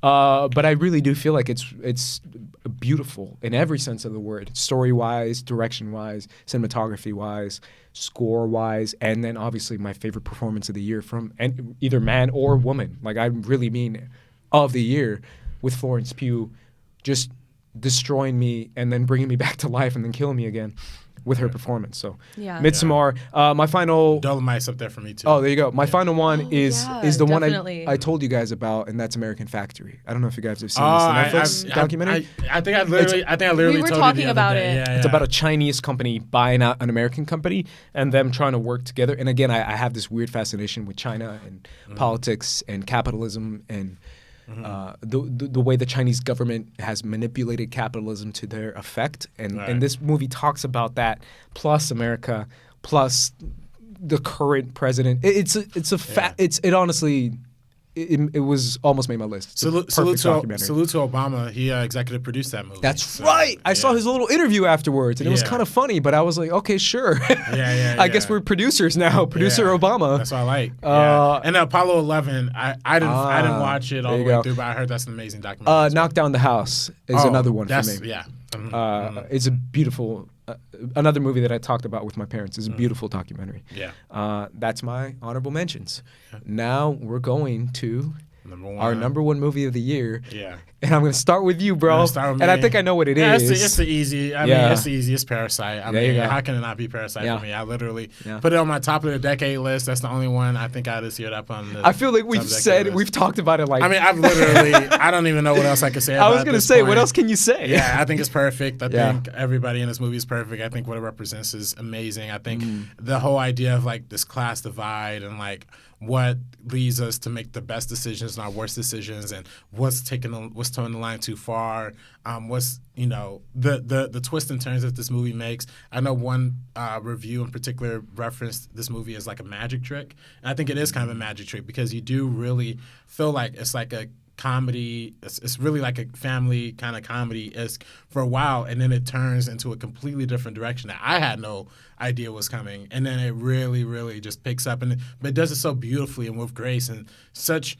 And I think if this was an unexperienced American director who would have done this story, it would have came off like cheesy. The twists and turns that this movie made would have been hammy and over the top. But it's handled with such precision and such. I think everything in this movie is just absolutely amazing. So I can't help but to put it at my number one. I think this is one of the best of the decade. You mind if I go off topic a little bit? Yeah. What are your thoughts on the HBO show, the limited series? Because honestly, if I'm being real, everyone was like, Burn in Hell, and I was like, I'm gonna watch that So shit. I think that sounds dope. So I was confused. Is it like a sequel to? It's a limited series based on the story of Parasite. I think what they're gonna do is do what they did with the Hong Kong film, The Departed. Okay. You know what I'm saying? Tell the Yeah. same story, but the American version. I Okay, think. man, who's producing it? Adam McKay? Adam McKay. I love the idea of Adam McKay doing it. That's what I'm saying. That's why I was like, all right. Yeah, because if it was anyone else, I would have been like, Yeah, because Adam McKay really understands class, and especially with something like Succession, right? I think the guy who That's does what I mean. Succession behind this. Succession's incredible. Yeah, right. But I do hope. I pray there's a way they could get Bong Joon into I maybe. think I think he a is. part of it. I think he's like He is. one of the producers or one of the writers. I think he's Yeah. actually heavily involved. I Yeah. think they said producer, Yeah. writer, executive producer. Like he's doing a lot. I'd really, really, really hope that's the case. I mean, he's great. He obviously is great at making American films too. So like, I think he could really easily make that like Yeah. super, super awesome. So I'm deal. looking forward to that. I heard about it. I didn't really care about it, but you're telling me that Adam McKay's behind it and Yeah. Bong Joon-ho. Bong Joon-ho's And it's a involved, limited series. And it's a limited series. So it's like 6 episodes. Yeah, but you know what? Part of me does kind of think because there is a kind of open-ended thing that this movie kind of ends on. And I think there is kind of a perfect opportunity to make a sequel to that. yeah. I think I'm sure both of you know exactly what I'm talking Yeah. about. Yeah. But I don't know if that would ever be the case. But but a limited series, American set with Adam McKay, I'm in. There you go. Count me in. Number one movie of the year, Parasite, RB3. Yeah, Parasite. I want to go to you, Sabrina. Yeah, I think I kind of know which one this is. What's too. your? So I was gonna say I'm missing one from Sabrina's list. Oh yeah. you guys already know. Uh-huh. Everybody already Yeah. knows Marriage Story. Oh yeah. Number Marriage one Story is movie my of the number year. one. There it is. Sabrina, can I interrupt you Yes. 'cause- and say it's my number one movie of the year? Oh, look at that. We did it, y'all. Shout out Marriage to, Story. I'll hold it up for the camera. The Marriage Story, guys. Yeah. Marriage Story. Tell me why, Sabrina. Oh my God. So I was already anticipating this film for a long time. Huge Baumbach fan. But the second I walked out of the theater, I was with you and I cried and I knew it was cemented. There was no way anything could knock this down as number one for me. I mean, like from the performances, Jennifer Lame's editing, Baumbach's writing and directing, they all come together to like create something so incredibly authentic and heartfelt. I mean, this captures the beautiful and heartbreaking reality that comes with like love, growth, relationships, family. And this film just holds the most special place in my heart. I think people can connect to it on a lot of different ways. It doesn't just have to be from the perspective of like divorce or knowing how divorce feels. You can connect with this on deep, deep levels just from experiences in life. And that's something that I want to talk to you about. What are your thoughts? I mean, we did a review, and I feel like yeah. everything we said in our review is exactly how we feel now. I saw this in theaters as well, and I felt like that experience was different for me. This is another Netflix movie, and shout out to Netflix. It made like my top 3 movies of the year. Two out of the top 3 is what I'm saying. Yeah. With Two Popes and Marriage Story. But seeing this in theaters, the way this movie is able to cinematically, because I really do feel like this is filmmaking, you know, the really pretentious thing to say. This is movies, everything that people say about that. I felt it with Marriage Story. I felt like this is the MCU of movies.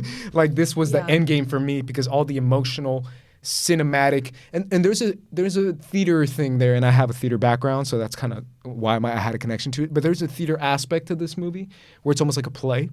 Yep. It's almost like a musical too, if you think about it. And I have that musical background, and it's one of those things where I felt like I'm seeing this on a stage.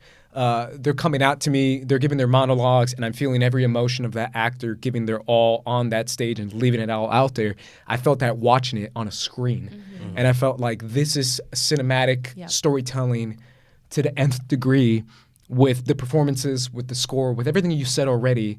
And it's able to do it with emotion and able to pull it out of you in every aspect.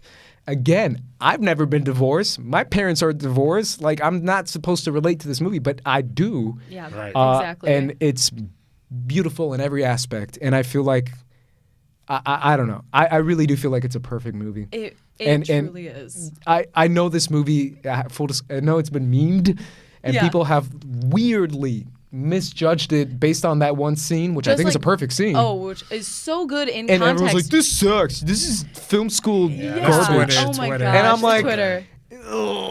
No, and y'all give him, I don't know, other worse movies a lot of love. Yeah, I would just hope nobody would judge it just based off of something they've like a 2-minute clip they've seen without seeing the entire film. I totally get if you don't want to check it out because you don't feel like you're gonna be into it. That's fine, but like, maybe wait to criticize it before you've actually seen it, because I genuinely do believe that it's Baumbach's most mature work.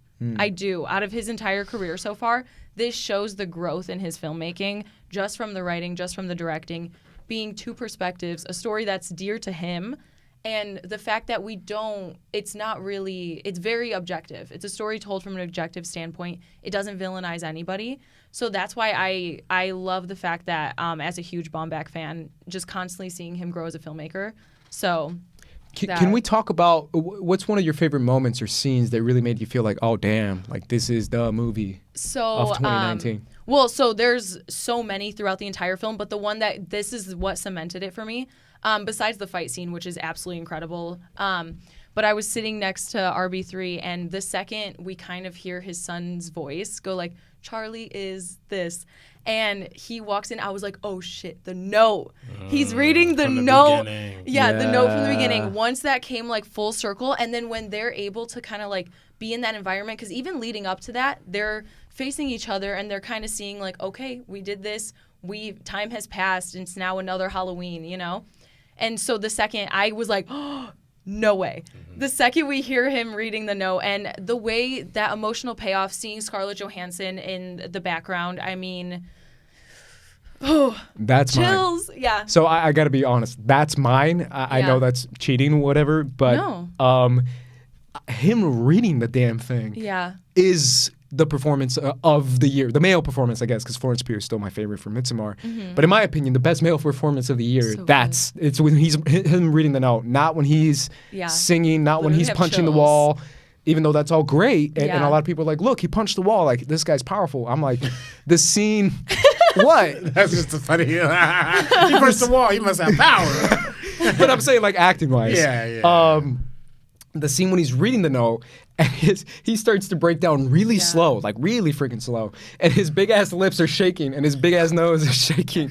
What? It is true. I'm out. I said it in Rise of Skywalker too. Like, I felt it. I was like, I feel you, Kylo. You're Ben Solo now. Like, I felt his redemption arc just because of Adam Driver, and when he's like shivering. Reading it next to his son, and like you said, Scarlett's in the background, like the perfect frame. Yeah. I was like, this movie's perfect. This movie is that nah, second. nah, That's bruh. what cemented it. Yeah. I was like, Yeah. I almost put it in my top of the decade, but I was like, it's still so fresh. I don't want to be like, running on this hype. But, Same. Right. but seriously, this is one of my favorite, easily, obviously my favorite film of 2019. One of my favorite films of the decade. Like, I can revisit this movie so many times, and it still makes me feel everything I felt. So I'm so happy that, you know, Dude, I'm we so right away. excited. Number one. I Right honestly, away. like, if I'm being real, before Yeah. we went in, I was like, I know Sabrina really likes this movie. Oh, but come on. I don't think she likes it as much as I do. I'm afraid another one of the movies is going to take over it. No, I was no afraid way. that and I was like, crap, I'm going to be This the is weird all guy I who talk put Marriage about. Story number one. Yeah. But I'm so happy that Yeah. you put it number one I because mean, we share and that. We all had it on our list. We did. You know, it connected with all of us. I think it Yeah. connects with a lot of people. Damn, I Check should it have put it a out. little higher. What I put at? You put it at 8. Yeah. I mean, to be fair, I put Parasite at 7, so Yeah. I'm the bad child Nah, that's for all doing good, that. man. Thank all you, subjective. thank you guys so much for doing this. I had a lot of fun. I appreciate your guys' Yeah. input and list recommendations. I hope you guys got a recommendation out of it. Anyone who's still around, Right. because they're like, I tuned out like 50 minutes ago. Because we went long. I apologize. That's my bad. That's all good. Where can the good people find you guys? RB3, we'll start with you. You can find me on Twitter, Instagram at Director RB3. Sabrina? Twitter and Instagram at Sabrina X Monica. And then really quickly, I just want to point out 4 out of 10 female directors on my list. Hey, 4 out of big 10. move, There you big go. move. 2019 was incredible. Back to you. Absolutely. No, a shout out to them. I read my list beforehand for our Oscar video. And again, they deserve more credit. So, alrighty, guys, that is our top 10 of 2019. Make sure you share your list down below. Give us a shout out on Twitter for what is your favorite movie of the year. At First Cut TMO. Oh, at First Cut TMO. TMO. Give us Twitter a and Instagram. give us a follow at First Cut TMO, and follow us if you haven't already.